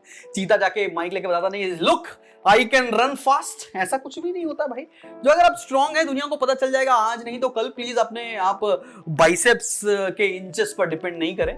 और मुझे ऐसा लगता है कि ये चीजें थोड़ी सी कॉमर्स वालों, अगर आप ये वीडियो देख रहे हो तो यार सब तुम्हारे क्लाइंट है, सबको कुछ ना कुछ बेचना है, कहाँ है फर्जी चीजों में पड़े हो। जितना ज्यादा नेटवर्किंग बनाओगे उतना ज्यादा चीजें अच्छी रहेंगी, और दिखाने की जरूरत नहीं है कि आपकी पावर कितनी है। आगे चल के द वर्ल्ड विल नो। अगर कुछ ज्यादा ही आता है तो करो ना जिम, बनाओ बॉडी बढ़िया, दिखाओ, शो ऑफ करो, जो करना है।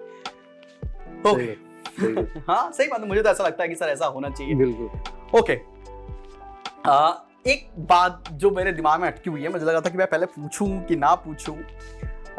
सर ये बताओ कि कई बार ऐसा होता है कि किसी स्कूल में जैसे टीचर, अब तो मारना पिटना सब बंद हो गए, बट मैंने कई बार देखा है कि बच्चों ने स्कूल के ना मीम पेज बना रखे, एंड वो मीम पेज शायद बहुत खराब है, इतने ज्यादा खराब मैंने भी देखे हैं। बहुत सारे स्कूल के नाम नहीं ले सकता हूं मैं, आधे से ज्यादा लोगों ने स्कूल के मीम पेज बना रखे, स्पेशली लखनऊ में तो बहुत लोगों ने बना रखे हैं। इतना खराब एक 10वीं 11वीं 12वीं का बच्चा सोच रहा है, वो कैसी सीख अपने जूनियर्स को दे रहा है, एंड वो कैसी बातें अपने टीचर्स के बारे में कर सकता है, वो एक हाइट्स, उसको कैसे बंद करें, या क्या व्यू है यार? ये तो मुझे लगता है यार ये सब बच्चा जो है या तो अपने एनवायरनमेंट से सीख रहा है या घर से सीख रहा है। घर में माँ बाप किसी के नहीं सिखाते, तो बेसिकली आपकी फ्रेंडशिप ही गलत है, जो फ्रेंड सर्कल है वो गलत है, जिसमें आप ये सारी नेगेटिविटी ला रहे हो। क्योंकि भाई जिंदगी में नेगेटिविटी के लिए जगह कहाँ है? अगर आप काम कर रहे हो, अगर आप डेडिकेटेड हो अपने गोल की तरफ, तो आपको ये सब दिखेगा ही नहीं। अगर आप लेट्स से आप पढ़ाई में अच्छे नहीं हो, तो भाई आप दूसरी चीज देखो, आप किस चीज में अच्छे हो सकते हो। मे बी आप अच्छी फिजिक बना के, एक अच्छी बॉडी बना के आप फिटनेस की तरफ जा सकते हो। मे बी आप किसी पर्टिकुलर स्पोर्ट्स को ज्वाइन कर सकते हो, मे बी आप कुछ म्यूजिकल इंस्ट्रूमेंट सीख सकते हो, कुछ भी कर सकते हो यार। आजकल तो दुनिया में करने के लिए बहुत कुछ है। तो अगर आप पॉजिटिविटी रखोगे, आपका कोई एक बड़ा एम है, तो आप ये सब छोटी मोटी चीजें नहीं करोगे। और फिर से अगेन वही वाली बात है, किसी की बेइज्जती करके आपको क्या ही मिलेगा यार? आप अपनी टीचर की बेइज्जती कर लोगे तो उस बेइज्जती करने से आपको क्या मिल जाएगा? आपको 2 मिनट की खुशी मिलेगी, उससे ज्यादा क्या ही मिल जाएगा?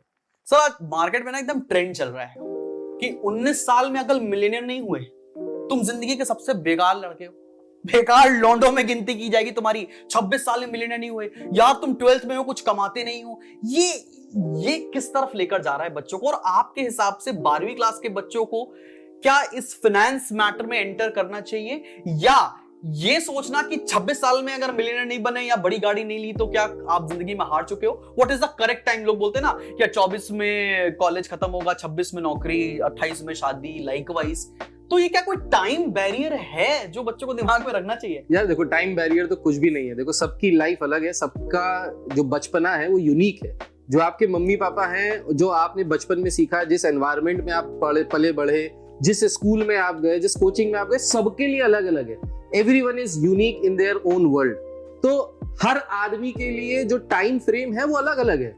भाई तुमने जल्दी शादी कर ली, मेरे भाई ने अभी तक शादी नहीं की है, मैंने शादी कर ली, मेरे 2 बच्चे भी, मेरे भाई की अभी तक शादी नहीं की, मुझसे 2 साल छोटा है, लेकिन वो जिंदगी में वो सारी चीजें कर रहा है जो मैं कर रहा हूँ। वो अकेले ज्यादा खुश है, मुझे एक पार्टनर चाहिए था, मैं पार्टनर के साथ ज्यादा खुश हूँ। तो सबकी अंडरस्टैंडिंग अलग अलग है। प्लस कोई रेस नहीं है यार, जिंदगी है, इसमें आपको बहुत लॉन्ग टर्म 60 साल जीना है, 70 साल जीना है, 80 साल जीना है। 80 साल की जिंदगी में अभी अगर आप सिर्फ 18 साल के 19 साल के हो, तो कोई रेस थोड़ी ना है कि आपको करोड़पति करीब बन जाना है या परसों बन जाना है, या आप किसी को देख के इन्फ्लुएंस हो कि यार वो बंदा तो इतने पैसे कमा रहा है तो मुझे भी इतने पैसे कमाने हैं। अब उसकी वजह से क्या होता है, आप एक प्रेशर में आ जाते हो, आप सही और गलत के बीच में डिफरेंसेस करना बंद कर देते हो, आप बहुत सारे गलत डिसीजंस लेते हो या गलत चीजों की तरफ चले जाते हो उस पैसे को जल्दी कमाने के लिए। तो पैसा हो गया या कोई पर्टिकुलर मटीरियलिस्टिक थिंग हो गई कि मेरे दोस्त के पास आईफोन है तो मेरे पास भी होना चाहिए, बहुत सारे बच्चों के अंदर होता है कि पापा, उसके पापा तो ये दिलाते हैं, आपने मुझे क्यों नहीं दिलाया। तो इस तरीके की चीजें बहुत ही ज्यादा मटीरियलिस्टिक हैं और इसका कोई एंड नहीं है भाई। जब तुम कमाओगे तो तुम अपने लिए खरीद लेना, जो तुम खरीद के जो तुम्हारे अंदर खुशी होगी, वो खुशी तुम्हारे पापा अगर तुम्हें गिफ्ट करेंगे, मम्मी गिफ्ट करेंगी, तो वो खुशी तुम्हारे अंदर उतनी नहीं होगी। सो बहुत बेसिक चीजें हैं जो हमारे बड़े बुजुर्ग समझाते हैं, शायद हमारे टीचर्स भी हमारे स्टूडेंट्स को समझाते हैं, पर वो उस समय समझ में नहीं आती। लेटर ऑन यू रियलाइज कि हाँ, वो जो कह रहे थे वो सही कह रहे थे। ओके, तो मतलब मैं आजकल देख रहा हूँ ना, ये ट्रेडिंग का जमाना चल रहा है। पापा के पैसे ले लिए, उड़ा दिए, है ना, लगा दिए। कुछ लोग तो ऐसे दिखा रहे हैं, नए नए बच्चे हैं यार, 50,000 लगाओ, कल को 50 लाख मिल जाएंगे, 25 दिन में पैसा डबल हो जाएगा। यार थोड़ा सा दूर रहो ना यार इन सब चीजों के ट्रैप में पढ़ने से पहले थोड़ा सा पढ़ाई कर लेते हैं। डेरिवेटिव मार्केट देख लो, NISM के कोर्सेज आते हैं वो देख लो, खुद के पैसे डुबो ना जब मन करे। लेकिन ये बहुत ज्यादा रोमांटिसाइज नहीं होना है इन सारी चीजों को देखकर, मुझे ऐसा लगता है। अभी मेरे पास परसों एक बच्चे का इंस्टाग्राम पे मैसेज आया। वो बच्चे का मैसेज था कि सर, मैंने अपने घर से 50,000 रुपीज एक दोस्त से लोन लिया था कि मेरे घर पे कुछ, मेरे फादर की तबीयत खराब है, तो काफी इकोनॉमिकली हम लोग गड़बड़ चल रहे हैं, तो मैंने 50,000 दोस्त से लोन लिया और लोन लेके मैंने शेयर मार्केट में लगाया और शेयर मार्केट में मेरे सारे पैसे डूब गए। अब मेरे पास वो 50,000 रुपए मुझे रिटर्न करने, क्या आप मेरी कुछ हेल्प कर देंगे? अब बताओ इसका मैं क्या आंसर दूं? मैं कैसे, जब आपने लिए थे तो आपने मुझसे पूछा था कि मैं पैसे लेने वाला हूँ आपसे? तो आप ये सारी चीजें, बच्चे देख के फैंटेसाइज होते हैं कि भाई इतना पैसा लगाया, ये हो गया। क्रिप्टो करेंसी का आजकल बहुत ज्यादा वो चल रहा है कि यार क्रिप्टो करेंसी में पैसा लगाओ, 2 दिन में डबल हो जाएगा। तो ये चड्डी पे जितने इन्फ्लुएंसर्स वाले आपके देख रहे होंगे ना वीडियो, नीचे आपको बस चैनल को आज रिपोर्ट होने वाली है कि भाई ये चड्डी पे गड्डी ऑफर जो चला रहे हैं, ये कभी भी कहीं नहीं चलेगा। पैसा आप मेहनत करके ही कमाओगे और स्लोली एंड ग्रेजुअली आता है यार। जब पहली नौकरी की थी, कितने की थी? 11,000 रुपए की। तो 11,000 की थी। मैंने पहली नौकरी 7,000 रुपए की थी। बीटेक होने के बाद जब मेरा इंटर्नशिप लगा था तो 7,000 रुपए मिलते थे। 21,000 की मैंने पार्टी की थी, वो बात अलग है गुड़गांव में, लेकिन 7,000 रुपए मिलते थे, बाकी घर से मंगवाए थे मैंने। तो स्टार्टिंग ऐसे ही होती है यार, 20,000 21,000। लेकिन हाँ, एक चीज और, बहुत सारे बच्चे मैंने ऐसा देखा है कि उनको लगता है कि यार पापा लोगों के पास बहुत पैसा, क्या करनी थी मेहनत कर। उनको पैसा कमाने के अंदर से वही नहीं है, ललक ही नहीं है, कुछ जिंदगी में करने का कुछ वही नहीं है, जज्बा नहीं है। तो मेरे हिसाब से लोग जिंदगी में शौक जरूर होने चाहिए और बड़े बड़े शौक होने चाहिए। महंगे कपड़े पहनने, महंगी गाड़ी में घूमना है, अच्छी जगह जाना है, अच्छा खाना खाना है, अच्छी जगह घर खरीदना है, लेमोजीन खरीदनी है, मर्सिडीज खरीदनी है। मतलब बिल्कुल, अगर आपके पास ऐसे एम्बिशंस हैं तो आप मेहनत करोगे और एक पॉजिटिव तरफ जाओगे। और मुझे लगता है पेरेंट्स को थोड़ा बहुत इस तरफ भी बच्चों को ड्राइव करना चाहिए। बहुत ज्यादा पेरेंट्स जो बच्चों को कर्व करके रखते हैं कि नहीं ये भी नहीं करना, बाहर नहीं निकलने देते, घर से डिसीजंस नहीं लेने देते, बाहर जाके सब्जी नहीं खरीदने देते, सुपरमार्केट जाके नहीं खरीदने देते कि नहीं हम चलेंगे या हम ड्राइवर भेज देते हैं, हमारे पास तो शॉफर है, वो जाएगा, वो तुम्हारी हेल्प कर देगा, हमारे पास सिक्योरिटी गार्ड है, तुम्हारी सिक्योरिटी करेगा। भाई कब तक सिक्योरिटी कराओगे? भाई कभी ना कभी तो वो बाहर निकलेगा। हाँ, ये मनी मैनेजमेंट, एक चीज याद आती है मेरे पापा की, बड़ी एकदम यूनिक सी बात है। इसमें एक छोटा सा केस भी है, वही बताता हूँ है क्या। यार मैं जब 10वीं क्लास से 11वीं में आया तो 11वीं में पापा ने बोला कि यार ये है तुम्हारे 2,500 रुपए। ये बात है 2007 की। सर 2007 में पिताजी ने मेरे को 2,500 रुपए ऐसा पॉकेट मनी देना शुरू हुआ। कई लोग, तुम्हारे पेरेंट्स शायद नहीं देते हो, तो किस चीज की जरूरत है, ला मैं ला देता हूँ। मेरे पापा ने बोला ये है 2,500 रुपए, अब अगर तुम्हें इसके बाद हॉस्पिटल में भी भर्ती होना होगा तो तुम्हारा बाप पैसा नहीं देगा, ये 2,500 है, चलाओ अपना घर। तो उस 2,500 ने पता है क्या चीजें सिखाई मेरे को, जो कि मैं चाहता हूं कि एज अ पेरेंट आप सब लोग करिए। 2,500 रुपए में भाई बंदी हुआ करती थी उस समय, अपने खर्चे निकाल रहे हैं, उसके भी खर्चे निकाल रहे हैं, घूमने जा रहे हैं, डोमिनोज में पिज्जा खाना है और फेयरवेल पे साड़ी दिलानी है उनको, ऑब्वियस सी बात है, फॉर ऑब्वियस रीजंस। तो वो सब भी करा।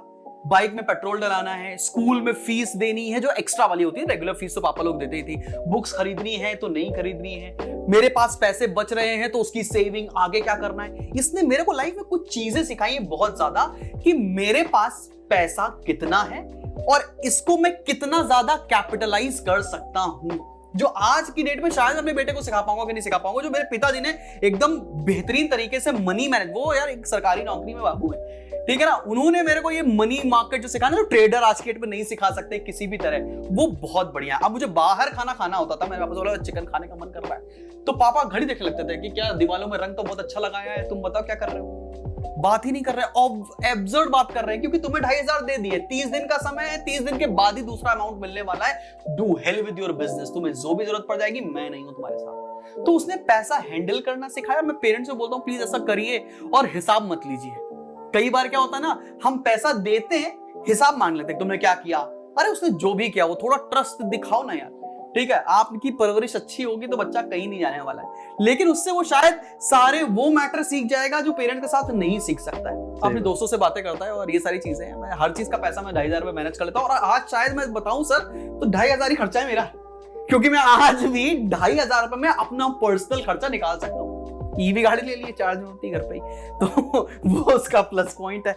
तो मुझे लगता है ऐसा पेरेंट्स को ये चीज करनी चाहिए। और पेरेंट्स की एक चीज और करनी चाहिए, बच्चों के अंदर decision making power is very low. बच्चे मैनेजमेंट करने जाते हैं, लोगों ने ग्रेजुएशन कर लिया, पोस्ट ग्रेजुएशन में मैनेजमेंट करने गए, वहां पे भी उनको डिसीजन लेना नहीं आता।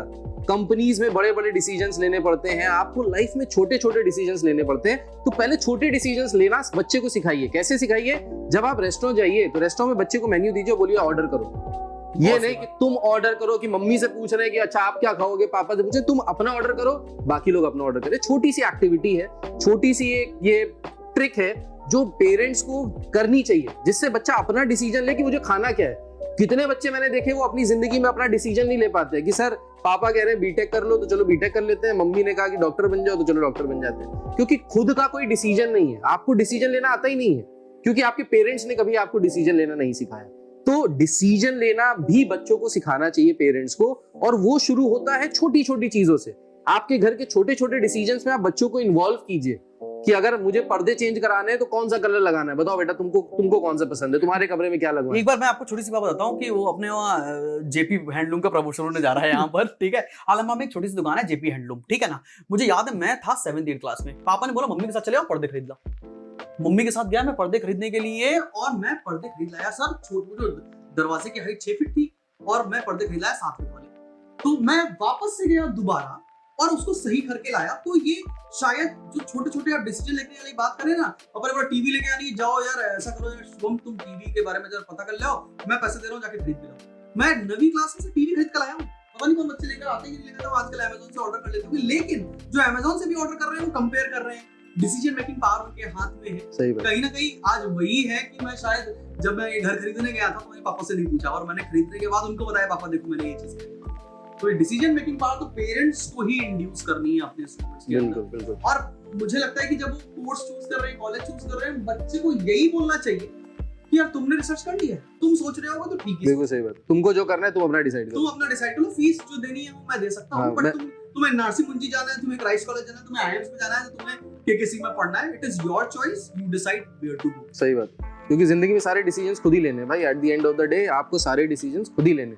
दूसरी बात जो पेरेंट्स को सिखानी चाहिए शायद वो आज के जमाने में है दूसरों के प्रति सॉफ्टनेस, दूसरों के प्रति काइंडनेस, एम्पैथी आजकल बहुत ज्यादा कम होती जा रही है लोगों के अंदर, कि दूसरों के दुख को देख के भी वो बेचारे परेशान नहीं होते, तो दूसरों के दुख भी समझना चाहिए। जैसे मैंने देखा कि मेरे घर में पेट था, मेरे घर में जब से मैं पैदा हुआ तब से मेरे पास डॉग था, तो उससे मैंने एनिमल्स की तरफ किस तरीके से काइंडनेस होनी चाहिए, किस तरीके से बॉन्ड होता है इंसान का जानवर के साथ, और जानवर कितना समझता है उस चीज को। मैं देखता हूँ छोटे छोटे बच्चे हैं, कुत्ता आ जाता है, अगर स्ट्रे डॉग कोई आ गया तो उसको लाठी मार के भगा रहे हैं, उसके ऊपर स्टोन फेंक रहे हैं या उसको हर्ट कर रहे हैं। वो कैसे कर रहे हैं? क्योंकि उनके मम्मी पापा ने उनको इस तरीके से सिखाया कि अरे आगे भगाओ, अरे इसको भगाओ, ये आ गया, ये डिस्टर्ब करेगा, ये गंदगी करेगा, व्हाटएवर। लेकिन मेरे घर में मुझे ये सिखाया गया कि नहीं, उनको प्यार से रखना है, उनकी तरफ आपके हार्ट होना चाहिए, आपके अंदर इंसानियत ही तब है जब आप दूसरों के काम आए। तो वो बेसिक छोटी छोटी चीजें आप अपने घर पे छोटी छोटी एक्टिविटीज के थ्रू सिखा सकते हो, और ये भी सिखाना बहुत ज्यादा जरूरी है, क्योंकि आज अगर आप अपने बच्चे को ये सारी चीजें नहीं सिखाओगे तो कल चल के जब बच्चा पैसा कमा रहा होगा, एक अच्छी एमएनसी में जॉब कर रहा होगा,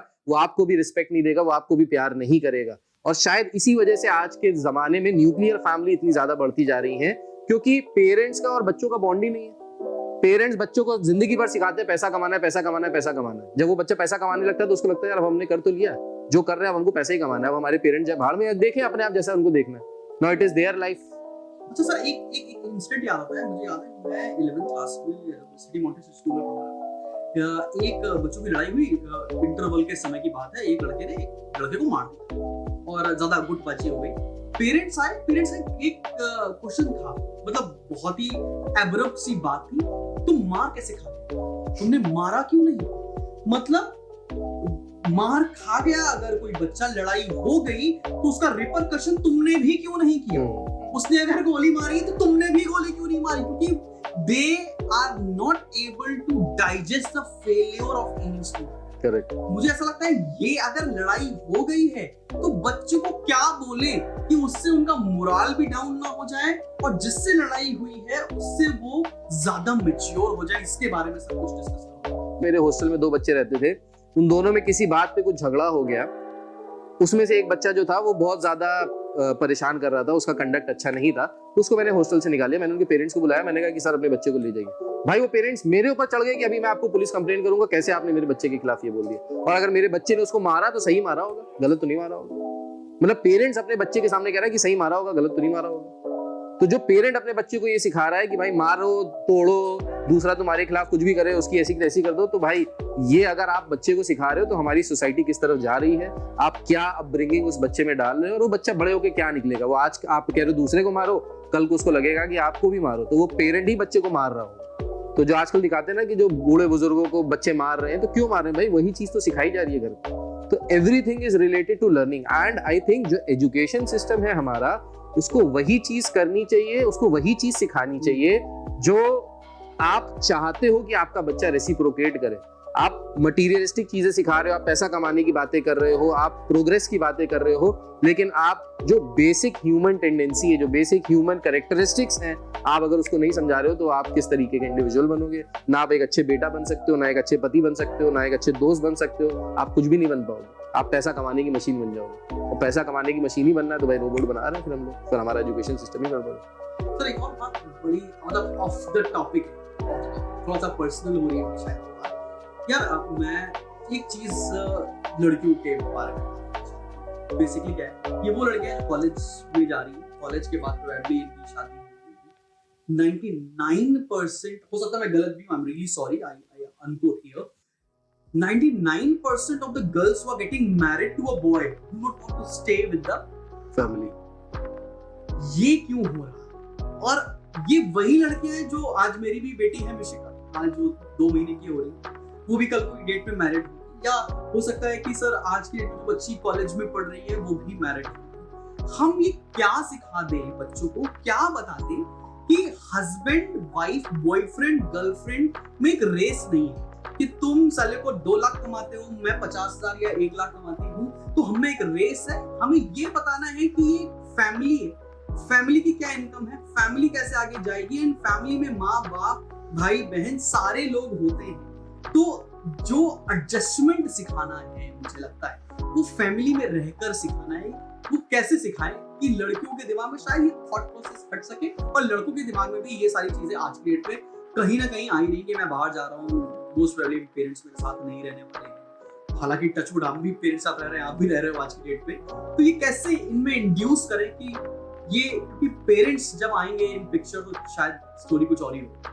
बिल्कुल सही कह रहे हैं आप। जैसे हम लोग की भी शादी हुई पर हम लोग की बीवियों ने कभी नहीं बोला कि यार हमको न्यूक्लियर फैमिली में रहना है, हमको पेरेंट्स से अलग रहना है। नहीं, बहुत सारी विमेन जो एस्पायरिंग विमेन्स है उनके अंदर ये सारी दिक्कतें या ये कहती है, ये डिमांड करती है कि भाई हमको पेरेंट्स के साथ नहीं रहना। So basically I think again वही वाली चीज़ है जो आप घर के माहौल देखते हो। अगर घर में आपके हार्मनी है, घर में पीसफुल एनवायरनमेंट है, घर में आप अच्छे से रह रहे हो, प्यार मोहब्बत से रह रहे हो, तो जितनी हमको जरूरत है हमारे पेरेंट्स की उतनी ही हमारे पेरेंट्स को हमारी भी जरूरत है। That is a to and fro motion. हम लोग यूएस में नहीं है, हम लोग यूरोप में नहीं है कि वहां पे 18 साल के बाद बच्चा अपने आप आगे निकल जाता है और उसको जो करना है वो जिंदगी में करता है। हम लोग इंडियन कल्चर में है और इंडियन कल्चर बहुत अच्छा कल्चर है जिसको हम लोग शायद वेस्टर्नाइजेशन की वजह से उतना ज्यादा एक्सेप्ट नहीं कर पाते हैं, लेकिन जो भी हमारा कल्चर है बहुत अच्छा कल्चर है। मुझे पता है कि मेरे घर में मेरी मम्मी है, मेरा भाई है जो मेरे सपोर्ट में हमेशा खड़े हैं, कभी भी 24/7 365 डेज वो है हमारे लिए। लाइकवाइज मैं भी उनके लिए हूँ। तो ये जो गिव एंड टेक का रिलेशन है, ये जो रिलेशन एक फैमिली बॉन्डिंग का है, ये बहुत ज्यादा जरूरी है और ये बच्चों को समझ में आना चाहिए। आता समझ में उनको भी है जो अकेले जाके न्यूक्लियर फैमिली में रहते हैं, क्योंकि जब आपने उनको छोड़ा क्योंकि आपको उनकी जरूरत नहीं थी, पर जब आपको जरूरत होगी तो आपको भी आपका बच्चा छोड़ के जा रहा होगा। तो ये चीज दिमाग में रखना चाहिए। कार्मिक थ्योरी जो है कि कर्मा इज अ बिच, कर्मा जो है वो घूम फिर के आता है। तो जैसा आप अपने पेरेंट्स के साथ कर रहे हो या जैसा आप अपने हस्बैंड के पेरेंट के साथ कर रहे हो, कल को आपका बच्चा भी आपके साथ वही करेगा। आपको ये भी तो दिमाग में रखना चाहिए। सर एक कमाल का पर्सनल क्वेश्चन आ रहा है, ऐसी आप बीती मुझ पर भी है, इसलिए ये क्वेश्चन पूछना बहुत जरूरी है। कुछ लोगों ने ऐसा सोच रखा है कि बॉस हम विदेश की किसी यूनिवर्सिटी में जाएंगे तो मजे, तो क्लास है, या मेरी शादी या मेरा सेटलमेंट किसी फ्यूचर बाहर यूएस, यूके, प्रोबेबली ऑस्ट्रेलिया में अगर पूरा होगा तो इंडिया से बेहतर है। ये आज के डेट में हम लोग देख रहे हैं, स्कूल में पढ़ाया है बच्चों के, स्कूल आजकल गाइड करता है ना कि बस ये फला यूनिवर्सिटी है, बाहर पढ़ने जाना है या क्या है। इसके ऊपर क्या हम आज के डेट में बच्चों को बता सकते हैं क्या सही क्या गलत है? यार देखो, ये सब फिर वही है, ये सब बिजनेस के करने के तरीके हैं। यूनिवर्सिटीज जो है वो अपने बिजनेसेस को प्रमोट करने के लिए, स्टूडेंट्स आ नहीं रहे उनके पास, तो बेचारे क्या करें, चलो बाहर को ग्लोरीफाई करते हैं, वो वेस्टर्न कंट्रीज को ग्लोरीफाई करते हैं। अबे हमारे इंडिया में ऐसी क्या कमी है? हम लोग ऐसी कौन सी बुरी जिंदगी जी रहे हैं? यहाँ पे आपको काम करने के लिए इतने हेल्पिंग स्टाफ मिल जाता है, बाहर जाके आपको कुछ भी हेल्पिंग स्टाफ नहीं मिलेगा, बाथरूम भी खुद ही धोना होता है। आप वीकेंड में सैटरडे संडे, आदमी मंडे से फ्राइडे तक काम करता है, सैटरडे संडे को अपने कपड़े धोता है, अपना घर चमकाता है और अपना पूरा वीकेंड अपने घर की ग्रोसरीज लाने में और ये सब में निकाल देता है। यार हम लोग के पास कितनी सुकून है कि हम लोगों ने ऑर्डर किया, घर पे आके सामान आ गया, हमारे पास हेल्पिंग हैंड है, हमारे पास मेड है, हमारे पास सर्वेंट्स हैं जो हमारा काम कर सकते हैं। तो अगर आप एक एक्स अमाउंट इंडिया में कमा रहे हो और वही एक्स अमाउंट आप यूएस में या किसी भी यूरोपियन कंट्री में कमा रहे हो, तो वहां पे वो उस पैसे की परचेजिंग पावर एक तो बहुत कम है, आपको बहुत ज्यादा कमाने पड़ेंगे, और अगर आप वहां ज्यादा कमा भी रहे हो तो उसके बाद कहाँ कंफर्ट मिल रहा है? आपके तो इतने सारे लोग बाहर हैं, आप बताइए ना इस पे। मुझे तो ऐसा ये लगता है कि ना, जैसे कि मैं बड़ा होम सिक आदमी हूँ। मेरा होम कहाँ है? मेरे दोस्त हैं, जहाँ मेरी फैमिली रह रही है वही मेरा घर हो जाता है ऐसा। और बहुत सारे लोग मेरे जानने वाले बाहर सेटल हो गए हैं, शायद उनको वो चीज पसंद हो, अकेले रहना पसंद हो, शायद घूमना बहुत ज्यादा पसंद है, बट मुझे ऐसा लगता है कि at the cost of what you are leaving all those things। हम अगर जैसे बोलते नहीं है कि यार अगर किसी को दिखाना नहीं है तो मैं मर्सिडीज भी नहीं लूंगा, या कोई देखने वाला नहीं है तो शायद एक बीएचके के फ्लैट में जिंदगी काटी जा सकती है। वही से बात है, अगर नहीं दिखाना हो तो कोई फैंसी वेकेशन की जरूरत नहीं है। तो वही वाला एक कल्चर है, यूएस में सेटल होना, यूके में सेटल होना, किसी बाहर कंट्री में सेटल होना। शायद हम सब कुछ किसी न किसी को एक दिखाना चाहते हैं, दूसरे को झुकाना चाहते हैं। Look, I am earning 50 lakh rupees a year, मुझे 50 लाख से टैक्स दिए 2 साल में। ठीक है, तो वो वाली बात है कि यार हम बाहर सेटल हैं तो बहुत खुश हैं, इंडिया में तो क्या ही है यार, यूएस में ज्यादा हैप्पीनेस। नहीं देखो, हर कंट्री में प्रोज एंड कॉन्स है। अब इंडिया में जैसे रिलीजन के बेसिस पे बहुत ज्यादा डिवाइड देखने को मिल रहा है, वैसे ही आप बाहर कंट्रीज में जाओगे तो वहाँ स्किन को लेके बहुत ज्यादा डिवीजन है कि आप व्हाइट कलर के हो, आप ब्लैक कलर की स्किन है आपकी, तो उस पर बहुत डिवीजन है। हर कंट्री में प्रॉब्लम्स हैं, हर कंट्री में कोई ना कोई दिक्कतें हैं। आप अगर अपनी कंट्री में रह रहे हो और अपनी कंट्री में काम कर रहे हो तो आपके पास कम से कम एक सपोर्ट सिस्टम तो है, आपके फ्रेंड्स हैं, आपके रिलेटिव्स हैं, आपको कभी भी कोई जरूरत पड़ती है तो वो आपके लिए है। प्लस बाहर जाना इज अ गुड थिंग अगर आप करियर के पॉइंट ऑफ व्यू से जा रहे हो, लेकिन अगर सिर्फ दूसरों को दिखाने की वजह से जा रहे हो कि यार मुझे दूसरों को दिखाना है, मुझे तो एक एनआरआई हस्बैंड चाहिए क्योंकि वो यूएस में रहता है तो मैं भी यूएस चली जाऊंगी, भाई ये कौन सा दिखावा हुआ? तुम अपनी इतनी मेहनत करो कि तुम्हारा पति तुम्हारी वजह से जाए, वाइस वर्सा कि तुम अपने पति की वजह से नहीं जाओ, तुम्हारा पति तुम्हारी वजह से जाए, तो that is a good thing, उसको प्रोग्रेस कहते हैं। पर किसी को दिखाने के लिए कि यार मेरी 2 दोस्तों की शादी यूएस में हो गई है तो मेरी भी शादी यूएस में होनी चाहिए, ये तो मतलब एक दिखावेबाजी है। ये वही वाली बात है कि आप इंस्टाग्राम पे रील्स डाल रहे हैं कि भाई देखो मैं यूएस में हूँ, मैं देखो आज यॉट में घूम रही हूँ, तो ये सब दिखावेबाजी है। आपको उससे क्या खुशी मिलेगी? मैं और मेरी वाइफ शादी को 4 साल हो गए, हम लोग बहुत ज्यादा कहीं घूमने नहीं गए। हनीमून में भी नहीं गए, बता। हाँ, हम लोग हनीमून पे भी नहीं गए थे। हनीमून पे भी हम लोग फ्रेंड्स को और अपने भाइयों को लेके गए थे। हम लोग ने उसको पारिवारिक हनीमून बोला था। तो हम लोग को जरूरत ही नहीं पड़ती यार, हम लोग को लगता है कि यार हम लोग घर पे ही एंजॉय करते हैं। हम लोग कितनी बार हम लोग ही खुद आके आपस में बैठ जाते हैं, कभी कुछ चिल आउट करना है, चलो कॉफी बना ली, चलो मैगी बना ली, चलो आज खिचड़ी बनाते हैं, चलो आज मुर्गा बनाते हैं। इसी सब चीजों में खुश हो जा रहे हैं, छोटी छोटी चीजों में हम लोग की खुशियां हैं। और हम लोग इसी वजह से शायद बहुत ज्यादा खर्चे नहीं है, हम लोग इसी वजह से शायद नशेबाजी में नहीं लगे हैं या बाकी चीजों में हमारा डेविएशन नहीं है जो आज की जनरेशन को है, क्योंकि एवरीवन इज वेरी अलोन। किसी के पास कोई सपोर्ट सिस्टम नहीं है, किसी के पास अच्छे फ्रेंड्स नहीं है, किसी के पास कोई अच्छा गाइड नहीं है जो उनको गाइड कर सके लाइफ में।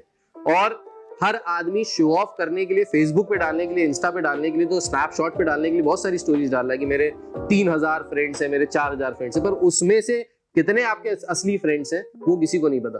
तो आदमी जो है वो लोनली है, आदमी जो है वो अकेला है और अकेले में सिर्फ शोबाजी कर रहा है और क्या कर रहा है। तो इससे अच्छा है आप 4 दोस्त बनाए, लेकिन अच्छे दोस्त बनाए कि जो आपके साथ हमेशा रहे। आपके फैमिली में ऐसा बॉन्डिंग होना चाहिए कि भाई आपको बाहर जाने की जरूरत ही ना पड़े। हम लोग कहाँ बाहर जाते हैं, हम लोग एंजॉय कर लेते हैं अपने में, कि खाना बना रहे उसी में मजा आ रहा है, आज खा रहे उसी में मजा आ रहा है। तो ये सारी चीजें तो मतलब बाहर जाके कहाँ मिलेंगी यार। यूएस में चले जाओगे कोई किसी को पहचानता नहीं, हम लोग क्या तो देखो मजा आता है। टुंडे कबाब मिलते, बताशे मिलते, मैं तो सबसे कहता हूँ बताशे नहीं मिलते भाई वहाँ पे खाने के लिए। तो क्या करोगे यूएस में जाके? तो सर जो भी आपके ऑडियंस देख रही है, कुछ ऐसी 3 वेब सीरीज जो स्टूडेंट्स को मस्ट वॉच है आपकी तरफ से, और 3 ऐसी जो पेरेंट्स के लिए मस्ट वॉच है।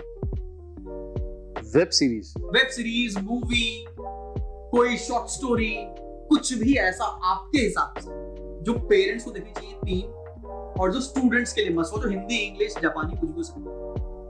यार ये तो मेरा ग्रीन बोल्ड वाला क्वेश्चन है, मतलब ये मुझे अभी बहुत सोचिए सर, आपने लेटेस्ट कुछ तो देखा होगा जो बहुत इंस्पायरिंग लगा। यार मुझे इंस्पायरिंग जो लगा है, मुझे मूवीज के नाम भी नहीं याद रहते। Pursuit of happiness is a very good movie जो हर बंदे को देखनी चाहिए, चाहे पेरेंट हो चाहे बच्चा हो, जो भी हो उसको वो देखना चाहिए। मतलब उसमें एक फादर और सन का रिलेशनशिप दिखाया है फर्स्ट ऑफ ऑल, और सेकेंडली किस तरीके से आदमी लाइफ में स्ट्रगल करता है और स्ट्रगल करके अपने क्या कहते हैं प्रिंसिपल्स पे काम करते हुए अपने आप को उस पोजीशन पे पहुंचाता है जहां पे वो पहुंचाना चाहता है। तो परस्यूट ऑफ हैप्पीनेस तो एक ऐसी मूवी है जो किसी को भी मिस नहीं करनी चाहिए, दुनिया में कोई भी आदमी उसको वो जरूर देखनी चाहिए। और एक मूवी वो हो गई। सेकंड मूवी जो बहुत ज्यादा इंस्पायरिंग है वो शायद वुल्फ ऑफ वॉल स्ट्रीट कहूंगा मैं उसको, बहुत inspiring, but that is for 18 above.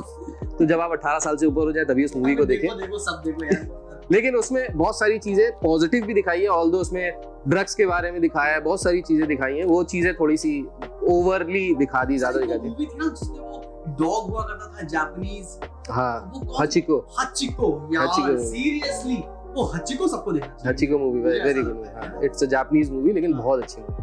और हचिको मूवी थी, और कौन सी सीरीज थी सर? मैं देखो सारे बच्चों जरूर देखनी चाहिए जिंदगी में। उससे तुम्हें आएगा कि मूवीज में dy/dx लगा के IIT नहीं। पहली पिक्चर वेलकम, सब देखनी चाहिए सर। वेलकम बहुत अच्छी पिक्चर है, आप भी ये बात मानते हो।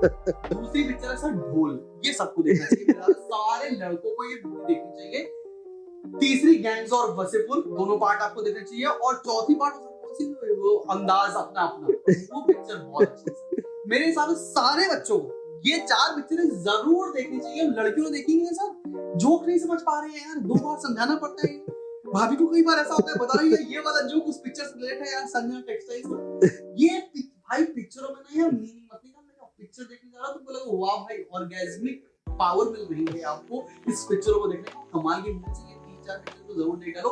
और पेरेंट्स मैं आपको ये बताना चाहता हूँ कि अगर आपको कोई मूवी देखनी है तो जो मर्जी आए देखो, जो मर्जी आए वो देख लो, आपको देखनी आपको जो अच्छी लगे, पर बच्चों को ये 4 पिक्चर जरूर देखो। ये बात तो सही है, ये सारी मूवीज काफी इंस्पायरिंग है। मतलब जैसे रैम्बो मूवी हो गई, वो भी बहुत अच्छी मूवी है, दैट इज आल्सो रैम्बो हो गई। सर हमें हॉलीवुड से रहे हैं ना, अंग्रेजी पिक्चर देखे हम लोग म्यूट करके देखते थे। रॉकी मूवी हो गई, रॉकी मूवी भी बहुत अच्छी है। तो सर ये रहा है कि हमने तो इंग्लिश देखी नहीं, हमारा अपना भोजपुरी वाला कल्चर है, वो हमें समझ में आता है ज्यादा। तो ये एक बात तो ये हो गई। सर ये बताइए कि आपने मतलब जब गाना बजाना म्यूजिक आपको बहुत फील करता है, बाकी बच्चों को पता नहीं ये सर क्या कमाल का गिटार और क्या कमाल का गाना गाते हैं। मैं बोल नहीं सकता हूँ इनको आज वो सुनाने के लिए, लेकिन कमाल के म्यूजिशियन भी हैं सर। पूरी फैमिली में म्यूजिक बहुत फ्लो करता है। तो सर म्यूजिक कितना हेल्प करता है स्टूडेंट को एक कामनेस मेंटेन करने के लिए और एक हाइप मेंटेन करने के लिए अमंग्स द फ्रेंड्स? यार म्यूजिक मुझे लगता है कि it's a form of energy. जो सूदिंग म्यूजिक है वो आपको एक बहुत लाइट सा फील कराती है, जो एनर्जेटिक म्यूजिक है वो आपको बहुत हाई देती है। सो म्यूजिक एक एनर्जी है जो आपको ट्रांसफॉर्म करने में, आपके मूड्स को चेंज करने में बहुत ज्यादा हेल्प करती है। मैं बताऊं आपको कि मुझे मैथ्स फेवरेट सब्जेक्ट इसलिए था क्योंकि मैथ्स के साथ म्यूजिक का बहुत अच्छा कॉम्बिनेशन था। मैं गाना लगाता था ईयरफोन में, उसके बाद मैथ्स के सवाल लगाता था, जो मजा आता था मतलब मुझे सॉल्व करने में। आप अपना पास हो जा रहे हैं, हम लोग को फेल करा रहे हैं। नहीं भाई मुझे तो बहुत अच्छा लगता था। और आई थिंक कि मैं अभी भी जब नहाता हूँ या सुबह उठता हूँ, सुबह उठते मेरे गाने मोबाइल पे गाने बजने लगते हैं। जब तक नहाता धोता हूँ, जब तक गाड़ी में ट्रैवल कर रहा हूँ, मैं सिर्फ म्यूजिक सुनता रहता हूँ। मुझे म्यूजिक सुन के बहुत रिलैक्सिंग लगता है। जब मैं जिम जाता हूँ तो मैं एनर्जेटिक म्यूजिक बजाता हूँ, तो उससे मुझे पावर आती है, उससे लगता है कि यार भाई आज जिंदगी में कुछ करना है, और मतलब बहुत ज्यादा पॉजिटिव महसूस होता है। And simultaneously if you are feeling very dull, if you are feeling very low, तो अगर आप कुछ हल्की फुल्की म्यूजिक सुनते हैं या कोई सोलफुल ट्रैक सुनते हैं, अब 4 बोतल वोड का काम मेरा रोज का वाली म्यूजिक नहीं, मतलब ढंग की म्यूजिक विच इज अगेन मतलब चॉइस भी होनी चाहिए म्यूजिक में, कि ये नहीं जो आजकल चल रहा है फर्जी वाली चीजें। अच्छी म्यूजिक अगर आप सुनते हो तो डेफिनेटली वो आपको बहुत ज्यादा, आपके मूड को बहुत ज्यादा स्टेबलाइज करती है।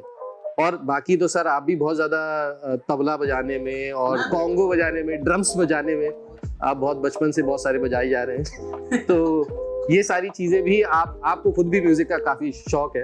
अब हम लोग का रिलेशनशिप भी शायद इसीलिए है क्योंकि हम लोग के बहुत ज्यादा लाइक्स और डिसलाइक्स एक ही जैसी हैं। हम लोग को खाने का भी बहुत शौक है, म्यूजिक का भी बहुत शौक है, मूवीज का बहुत शौक है कि कहीं कोई नई सीरीज आई है तो उसको निपटा रहे हैं, मूवीज जा रहे हैं। फास्ट एंड द फ्यूरियस शायद हम लोगों ने सारी सीरीज एक साथ ही देखी। उसके बाद जो गाड़ी चलाई है भाई साहब 2 बार सर्विस सेंटर देख लिया उसके बाद मजा ही अलग आता है। क्या बात है, इतनी सारी बातें हो गई कि मैं सोच रहा हूँ कि अगला क्वेश्चन पूछूं क्या। मैं एकदम नॉस्टैल्जिक हो गया, वो लग रहा है बचपन में आ गए। नहीं, मैं आपसे क्वेश्चन पूछना चाहता हूँ सर। बहुत सारे बच्चे ये क्वेश्चन पूछना चाहते थे, मतलब ये बहुत सारे बच्चों का भी क्वेश्चन हो सकता है। सो क्वेश्चन ये है कि जब आपने कॉमर्स लिया तो आपने कॉमर्स को ग्लोरीफाई किया, और आई थिंक जो आपका सबसे बड़ा यूएसपी है जो बच्चों को रिलेट करता है वो ये है कि कॉमर्स का बच्चा अपने आप को बहुत हीन मानता था पहले, जब तक आप नहीं पढ़ाते थे। लेकिन आपने उस कॉमर्स के बच्चे को एक नया प्रोस्पेक्ट दिखाया, एक नया एंगल दिखाया, एक नया सपना दिखाया। तो जब आपने कॉमर्स लिया था तो क्या आपको पता था कि कॉमर्स में ये सारी चीजें हैं, या उसको इस तरीके से ग्लोरीफाई कर सकते हैं, या इस तरीके से उसको यूज कर सकते हैं? कैसे आपके मन में ये आया कि यार कॉमर्स को भी हम साइंस से ऊपर लेके जाएंगे? तो देखिए सीन क्या था कि मैं 10th में साइंस में अच्छा स्टूडेंट, मेरे मैथ्स में शायद 72 मार्क्स थे और साइंस में शायद 78-80 मार्क्स थे। तो ऐसा नहीं था कि साइंस मिल नहीं रही, बट मुझे ये लग गया था कि यार इसमें मेरे से हो नहीं पाएगा। प्लस किसी ने बताया नहीं कि कॉमर्स से लो, और दूसरा कोई स्ट्रीम हुआ नहीं करता था तो मैंने कॉमर्स लिया। When I started with my commerce journey in class 11, एक चीज बड़ी एक्साइट करती है सर, ये दुनिया के हर बंदे को करती है, वो है पैसा। हमारे कॉमर्स में पहला ही क्वेश्चन करोड़ों रुपए से शुरू कि Sunil started a business with 10 crore rupees. बाप रे बाप, कुछ एक्साइट करेगा ना, पैसा एक्साइट कर। तो मुझे ऐसा लगता है जब बच्चों को पैसे से कनेक्ट कर रहे हैं तो ओवरऑल जर्नी में ये सिखाया जा रहा है या तो पैसा कमाने कैसे, या उसे इन्वेस्ट कैसे करना है, या उस पर डेप्रिसिएशन कैसे लगना है, क्या खरीदना है क्या नहीं खरीदना है। ये हर समय पैसे, इसीलिए ज्यादा कैलकुलेटिव होते हैं कॉमर्स वाले बच्चे, और ज्यादा हम बोलते हैं मनी माइंडेड भी होते हैं, जो कि शायद होना भी ठीक है मेरे हिसाब से, कुछ गलत नहीं है पैसा कमाने के बारे में हर समय सोच रहे हैं। एंटरप्रेन्योरशिप आज की डेट में देखें तो ज्यादातर साइंस वाले बच्चे कर रहे हैं, लेकिन कॉमर्स वालों के अंदर ये कहीं ना कहीं खून में क्लास 11-12 से इंजेक्ट हो जाता है कि यार ये एंटरप्रेन्योरशिप का जो कीड़ा है बहुत बढ़िया है। ग्लोरीफाई इसलिए नहीं कर रहा हूं बिकॉज मुझे दो चीजें अपनी इंडिया के अंदर रहते रहते पता है यार। 1970s में भी फाइनेंस था, ब्लैक एंड व्हाइट टीवी थी। 80s में भी फाइनेंस आया, ब्लैक एंड व्हाइट टीवी थोड़ा चेंज हो गई। आज 2023 चल रहा, ब्लैक एंड व्हाइट टीवी नहीं है, पैसा आ गया। तो पैसा जिंदगी भर रहने वाला है। फाइनेंस चाहे टेक फाइनेंस हो जाएगा, बट फाइनेंस रहेगा, चार्टर्ड अकाउंटेंट्स रहेंगे, टैक्स वाले लोग रहेंगे कहीं ना कहीं। तो जब तक पैसा है तब तक फ्रॉड है, तब तक क्राइम है, तो तब तक हमारा कहीं ना कहीं से करियर हमेशा ब्राइट रहेगा। हाँ, बहुत रेस नहीं लगानी कि IITian हो गए तो ही जिंदगी बन रही है यार। 80,000 में भी मजा आती है और 80 लाख में भी मजा नहीं। तो अपने आप को केज ना करें कि यार जब मैं 1 करोड़ रुपए कमा लूंगा ना तब मैं सेटिस्फाइड हूँ। मैंने ऐसा किया था, जब वो 1 आए ना सर तो फिर लगा कि यार जब 3 आएंगे तो सेटिस्फाइड। तो मैं जर्नी को अब मुझे लगता है कि मजे करते चलो। पहले मैं स्कूल जाता था, मुझे लगता था आई क्रिब अ लॉट बिकॉज़ सुबह उठ के 7 बजे जाना पड़ता था। आज 11 बजे सोते हो, बड़ा मजा आ रहा है। 11 बजे जिम जा रहे हैं, लगता है हाँ चलो ठीक। हाँ, अपॉर्चुनिटी कॉस्ट इसकी भी है। स्कूल में 1 लाख 1.25 लाख रुपए सैलरी मिली थी, छोड़ दी। छोड़ी क्यों ना, समझ में आ गया कि कोई 1.25 लाख नहीं भी मिलेंगे तो भी चलेगा। तो कॉमर्स वाले बच्चों, आप अब बहुत कमाल की फील्ड में हो जिसमें तुम बहुत कुछ अच्छा सीखने वाले हो। IP मैथ, CUET, सबसे कॉलेज पे देखिए सब बच्चे क्या लिखते। इकोनॉमिक ऑनर्स करने के बाद देखिए 25-25, 26-26 लाख रुपए के पैकेज पा रहे हैं, जो एक IITians को मिलता है। 1.12 CR का पैकेज तो IIM इंदौर से बच्चे को मिलता है। तो ऐसा नहीं है कि बस यही पढ़ेंगे तो ही, कुछ भी पढ़ो, करियर हर जगह है। और मैं तो ये भी कह रहा हूँ कि तुम पढ़ोगे भी नहीं तो भी तुम्हारा करियर है। इंसान हर एक पड़ाव पर कुछ ना कुछ तो कर ही लेगा कि अपनी जिंदगी चला ले और बढ़िया चला ले। बिल्कुल सही बात है। जो हम लोग के साथ नहीं भी पढ़ते थे वो आज की डेट में या तो प्रॉपर्टी डीलर हैं या पॉलिटिक्स ज्वाइन कर ली है, मतलब सब बड़े बड़े हो गए हैं और सब बहुत मोटा पैसा कमा रहे हैं। अगर पैसे की बात पे अगर आए तो ऐसा नहीं है कि सिर्फ जो टॉपर हैं वही पैसा कमा रहे हैं, जो फेल भी होते थे क्लास में वो भी आजकल बहुत अच्छा बिजनेस कर रहे हैं, बहुत अच्छा पैसा कमा रहे हैं। तो पैसा कमाना और पढ़ाई दोनों में बहुत ज्यादा अंतर है। तो ऐसा बहुत ज्यादा बच्चे सोचते हैं, ऐसा हमको बताया जाता है कि जो पढ़ाई में टॉप करता है वही जिंदगी में सक्सेसफुल होता है। अच्छा, आपके हिसाब से सक्सेसफुल की डेफिनेशन क्या होनी चाहिए, या क्या है आपके हिसाब से? What is the definition of a good life and a successful life? Sir success तो बहुत रिलेटिव क्यों है, सर आपको इसके बारे में एक बात बताता हूँ कि जब मैं 12th में था तो मैं सोचता था कि यार बंदी के साथ घूमने चला जाऊंगा ना, चिल है लाइफ, सक्सेस वो है। आज की डेट में मैं सोच रहा हूँ मेरे बच्चे हो गए और वो सेटल हो जाएंगे ना, तो शायद वो सक्सेस है। तो सक्सेस एक जर्नी है, हर एक दिन एक नई सक्सेस को लेकर आता है। स्कूल में बिना होमवर्क किए गए और पकड़े नहीं गए, सर वो भी सक्सेस ही है। स्कूल में अच्छा परफॉर्म किया, चीटिंग से अच्छा परफॉर्म किया, कैसे भी अच्छा परफॉर्म किया, वो भी सक्सेस है। तो सक्सेस मुझे लगता है कि एक डेस्टिनी है ही नहीं जिसको चेज कर रहे हैं। हर एक दिन ग्रूम करते चलो, पिछले दिन से ज्यादा खुश रहना भी एक सक्सेस है। मैं सच बताऊं, मेरी जिंदगी में सबसे फंडू दिन वो होता है जिस दिन हम आप साथ में बैठ के यहीं पर कुछ पदार्थ मंगा के, ठीक है ना, कोल्ड ड्रिंक जैसा जो दिखता है, उसको रात भर बैठ के एंजॉय करते हैं। मुझे लगता है जिंदगी का सबसे अच्छा सक्सेसफुल टाइम यही है कि यार रात में गाड़ी से ज्ञानीज की 100 रुपए की आइसक्रीम खाने जा रहे हैं सर, और दोस्तों के साथ मजे कर रहे हैं, वो सक्सेसफुल है। तो हाँ, एक फाइनेंस एक बर्डन हमेशा रहेगा। तो कोशिश ये करो कि जितना parallel source of income generate कर पाओ over a period of time कर लो, कि एक जॉब के ऊपर डिपेंडेंट ना रहना पड़े, कि एक नौकरी चली भी जाए तो दूसरी नौकरी से कम पैसा आता रहे।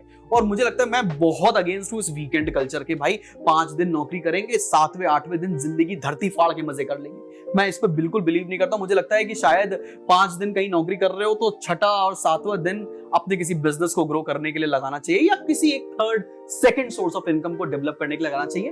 और मुझे लगता है कि 23, 24, 25 साल तक तो एकदम मर के काम करना चाहिए, ताकि वो समय है सर काम करने का। यार वो बोले कि नहीं, अरे नहीं बैलेंस करो, लाइफ बैलेंस करो, अबे पागल हो गया, कुछ बैलेंस नहीं कर रहा हूँ 23, 24, 25 साल में। बैलेंस अपने आप लाएगी, कुदरत लेकर आएगी बैलेंस। आपके अंदर शादी होगी, आपके मन में ठहराव आएंगे, 28, 29, 30, 31 साल तक चीजें बैलेंस आउट होना शुरू हो जाएंगी। तो जिस समय काम करने का फेज है, 28, 29, 30 साल तक दबा के काम करो, खूब पैसा कमाओ, गजब से पैसा कमाओ। पैसा कमाना बहुत बढ़िया होता है। पैसा कमाना एक हॉबी होनी चाहिए। मिट्टी में खड़े होकर ना मिट्टी भी बेच दे, और सेल एक आर्ट है। सेल्स बोलते ना कि हमको सेल्स की नौकरी नहीं करनी है, तुमको सेल्स की नौकरी नहीं करनी, तुम्हें कोई नौकरी नहीं मिलेगी। If you can not cell yourself, if you can not sell your CV, तो आप कुछ नहीं होगा दुनिया में। हम निकले अपने खुद को बेचने के लिए, खुद को बेचते जाएंगे किश्तों में और पैसा कमाते जाएंगे। ये जर्नी होनी चाहिए मेरे हिसाब से। आप बताइए सर कि मतलब आप थोड़ा इसके अगेंस्ट रहते हो कि पैसा इतने भी कमाने की क्या जरूरत है, या सेल्स क्या है आपके हिसाब से? अब आप आज की डेट में सेल्स कर रहे हो, कुछ अपने कोर्सेज के भी बारे में बताओ सर, जो बच्चे देख रहे होंगे। भाई देखो, सेल्स तो सही बात है, वो हर आदमी, चाहे वो IITian हो, चाहे वो IIM से हो, कहीं से भी हो, आपको अपने आप को सेल करना आना चाहिए। क्योंकि आज की जो वर्ल्ड है हमारा, that is a show off world, उसमें दिखाना तो पड़ता ही है। और आप अगर अपनी खुद की अच्छाइयाँ या खुद के अंदर जो आपकी यूनिकनेस है, अगर वो आप नहीं दिखा पाओगे दूसरे आदमी को, तो आप अपने आप को सेल नहीं कर पाओगे। अब सेल करने का मतलब ये नहीं होता है कि आप अपनी आत्मा को बेच दीजिए, या आप बिल्कुल ऐसा काम करने लगिए कि जिसमें जो बिल्कुल out of the work ethics है, या कुछ गलत काम करने लगी। जहाँ सेल करने का मतलब है आप अपने टैलेंट को शो ऑफ कीजिए, आप अपनी कैपेबिलिटीज को, अपने अंदर जो भी अच्छाइयाँ उनको दिखाइए। तो वो दिखाना इज नॉट रॉन्ग, वो दिखाना तो अच्छी बात है। और जो लोग इसमें मात खाते हैं, हो सकता है बहुत सारे लोग जो मुझसे अच्छा पढ़ाते हैं, मुझसे ज्यादा नॉलेज रखते हैं, लेकिन अगर वो नॉलेज उनके पास ज्यादा है, लेकिन अगर वो एक्सप्रेस नहीं कर पा रहे, बच्चे को नहीं समझा पा रहे, जैसे बहुत सारे बच्चे इस बात से एग्री करेंगे, और एग्री करेंगे तो नीचे कमेंट भी करिएगा कि बहुत सारे टीचर्स आपको दुनिया में, संसार में ऐसे मिलते हैं जिनको बहुत नॉलेज होती है, पर जब वो एक्सप्लेनेशन पे आते हैं तो उनकी समझाई हुई चीज ऊपर से निकल जाती है। जैसे मैं जानता हूँ बहुत सारे टीचर्स जो IIT से खुद पास आउट थे, जिन्होंने मुझे पढ़ाया, जो बहुत ज्यादा लर्नेड थे, लेकिन उनकी बात ही नहीं समझ में आती थी। मुझे बात उन्हीं की समझ में आती थी जो बिल्कुल देसी टाइप के थे, या जो बहुत खुद फेल हुए थे, या बहुत ले मैन लैंग्वेज में जो मुझे समझाते थे। आई थिंक मेरा भी समझाने का तरीका यही होता है कि मैं बहुत ले मैन लैंग्वेज में समझाता हूँ। मैं बिल्कुल बेसिक से समझाता हूँ। मैं बिल्कुल हाईटेक बात नहीं करता हूँ कि यार ये एरोप्लेन का इंजन जो है वो इस टेक्नोलॉजी पे काम करता है, या V8 इंजन इस टेक्नोलॉजी पे काम करता है। मैं बिल्कुल बेसिक से बताता हूँ कि भाई 9वीं 10वीं की भी अगर मैथ्स नहीं पढ़ी है, कोई बात नहीं पढ़ी, आज पढ़ लोगे तो आ जाएगी ना आज से। तो बेसिक से अगर आपके मजबूत है, और बेसिक से अगर आपको पढ़ाई कराई जाए, तो जबरदस्त तरीके से सक्सेस होगा। मेरा सेल करने का जो तरीका है वो यही है कि अगर बच्चे को बेसिक चीजें समझ में आ गई, अगर बच्चे ने रिलेट कर लिया, तो डेफिनेटली वो समझ जाएगा। तो जैसे अभी मैं 11th 12th पढ़ा रहा हूँ, CUET की मैथ्स पढ़ा रहे हैं, IP मैट की मैथ्स पढ़ा रहे हैं, तो वो सारा जो सब्जेक्ट है उसको अगर आप एक सब्जेक्ट ना लेके आप उसको अपनी गर्लफ्रेंड की तरह ट्रीट कीजिए, एक फैमिली मेंबर की तरह ट्रीट कीजिए, जिसको आपको समय देना है। गर्लफ्रेंड को समय नहीं दोगे तो ब्रेकअप हो जाएगा सर, हो गया सच बात। इससे अच्छा, मतलब आपसे अच्छा कौन ही जानता है, सच है, आप तो गुरु हैं इन सब चीजों में। तो उसको टाइम देना पड़ेगा, उसके लिए मेहनत करनी पड़ेगी, उसके लिए टाइम निकालना पड़ेगा, क्वेश्चंस करने पड़ेंगे, थोड़ा सा दिमाग लगाना पड़ेगा। आजकल तो मैं देख रहा हूँ बहुत सारे बोर्ड्स ने ये नया चलन शुरू कर दिया है कि आप 8th के बाद 9th 10th में मैथ्स ही छोड़ दिए सर, जिंदगी छोड़ दीजिए, मैथ हटा दीजिए। अगर आप मैथ्स छोड़ दोगे तो बचे ही क्या भाई। कॉमर्स के साथ अगर आप मैथ्स ले रहे हो तो आपके पास कितनी पावर है, आप कोई भी करियर में जा सकते हो, आप सीए भी कर सकते हो, आप एमबीए भी कर सकते हो, आप गवर्नमेंट एग्जाम्स भी दे सकते हो, हर चीज में तो भाई मैथ्स पूछी जा रही है। सर मुझे ऐसा लगता है ना कि कई बार एज अ टीचर मैं कोशिश यही नहीं करता हूँ कि मुझे पढ़ाना क्या है आज की डेट में, बस मैं ये कोशिश करता हूँ कि आज इसको लाइफ में ये चीज इम्पार्ट करके इसकी करेक्ट नॉलेज सिखा दूं कि जिंदगी में ये हेल्प होने वाली। मैं शायद कोशिश ये कर रहा हूं अपने जो मेरे स्पार्टन्स के बैच हैं, फतेह के बैच हैं, जिंदगी सिखा दूं कि ये this is way of life, इसलिए ये पढ़ना जरूरी है। मैं बहुत लर्नेड नहीं, बट मैं कोशिश ये करता हूं कि मेरा बच्चा कुछ ना कुछ मुझसे सीख के चला जाए। और मैं कई बच्चों को ये भी बताना चाहता हूँ कि जो ऑफलाइन ट्यूशंस कहीं कर रहे होंगे, प्रोबेबली ऑनलाइन ट्यूशंस कर रहे होंगे, कुछ बच्चे सर हम लोग के कोर्सेज सिर्फ इसलिए ले रहे हैं क्योंकि ऑफलाइन पढ़ते हैं, रिवीजन कर लेंगे आपसे। भाई यार, 2 बाप नहीं होते तो 2 टीचर भी मत रखो मेरे हिसाब से, ये ज्यादा सही है। जो कमाल के टीचर आपको मिले, ट्रस्ट रखो, चीजें धीरे धीरे ब्लूम होंगी और काफी बढ़िया तरह से हम उसको पका के आप तक पेश करेंगे, वो मजा आ जाएगा आपको। पिछले साल के बच्चों का रिजल्ट एक चीज आपको बताता ही बताता है। सही बात है। और जिस हिसाब से हम लोग भी लंबी लंबी चीजों को छोटा छोटा करके एक्सप्लेन कर रहे हैं, मेन कंटेंट दे रहे हैं जो सबको तुरंत समझ में आना चाहिए। हम लोग लंबी चौड़ी चीजें नहीं बताते, हम लोग टू द पॉइंट पढ़ा रहे हैं। और टू द पॉइंट एजुकेशन देना, टू द पॉइंट इंफॉर्मेशन देना, शायद यही हमारे चैनल का मकसद है। और इसी मकसद से हम लोग यूट्यूब पे आए थे। तो यूट्यूब पे भी हम लोग साथ ही साथ आए थे, ऑलमोस्ट एक ही साथ हम लोगों ने स्टार्ट किया था।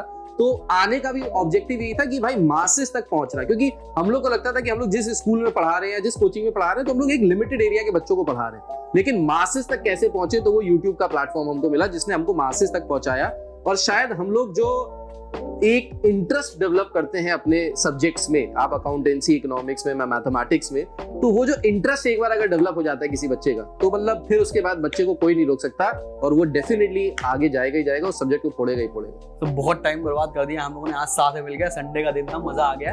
वैसे मैं आपको बताना चाहता हूँ कि हम दोनों लोग के ही एक एप्लीकेशन है जिसके लिंक डिस्क्रिप्शन में, बहुत सारे बच्चे जानते होंगे। Yes sir is famous for their math subject. लगता है कि डर लग रहा है, ये जिंदगी का तुम्हारा सबसे बड़ा दुश्मन है। डिस्क्रिप्शन में लिंक है, एक बार मिलकर देखो, तुम्हें समझ में आ जाएगा। साथ में जिसको जर्नी अपनी तय करनी है हमारे साथ, हमारे किसी भी कोर्सेज में, लिंक डिस्क्रिप्शन में है, आप जा सकते हो, कर सकते हो, मन चाहे। क्योंकि बोला गया था, मेरा पीआर टीम बोलती आखिरी में थोड़ा प्रमोशन करना है, इसीलिए ना हम लोग ये माहेश्वरी क्लासेस का भी लेकर आए हैं, प्रमोशन है, लगे तो कर लेना। So thank you so much everybody for joining. Thank you so much, yes sir, for coming. And that was a lovely audience. Thank you.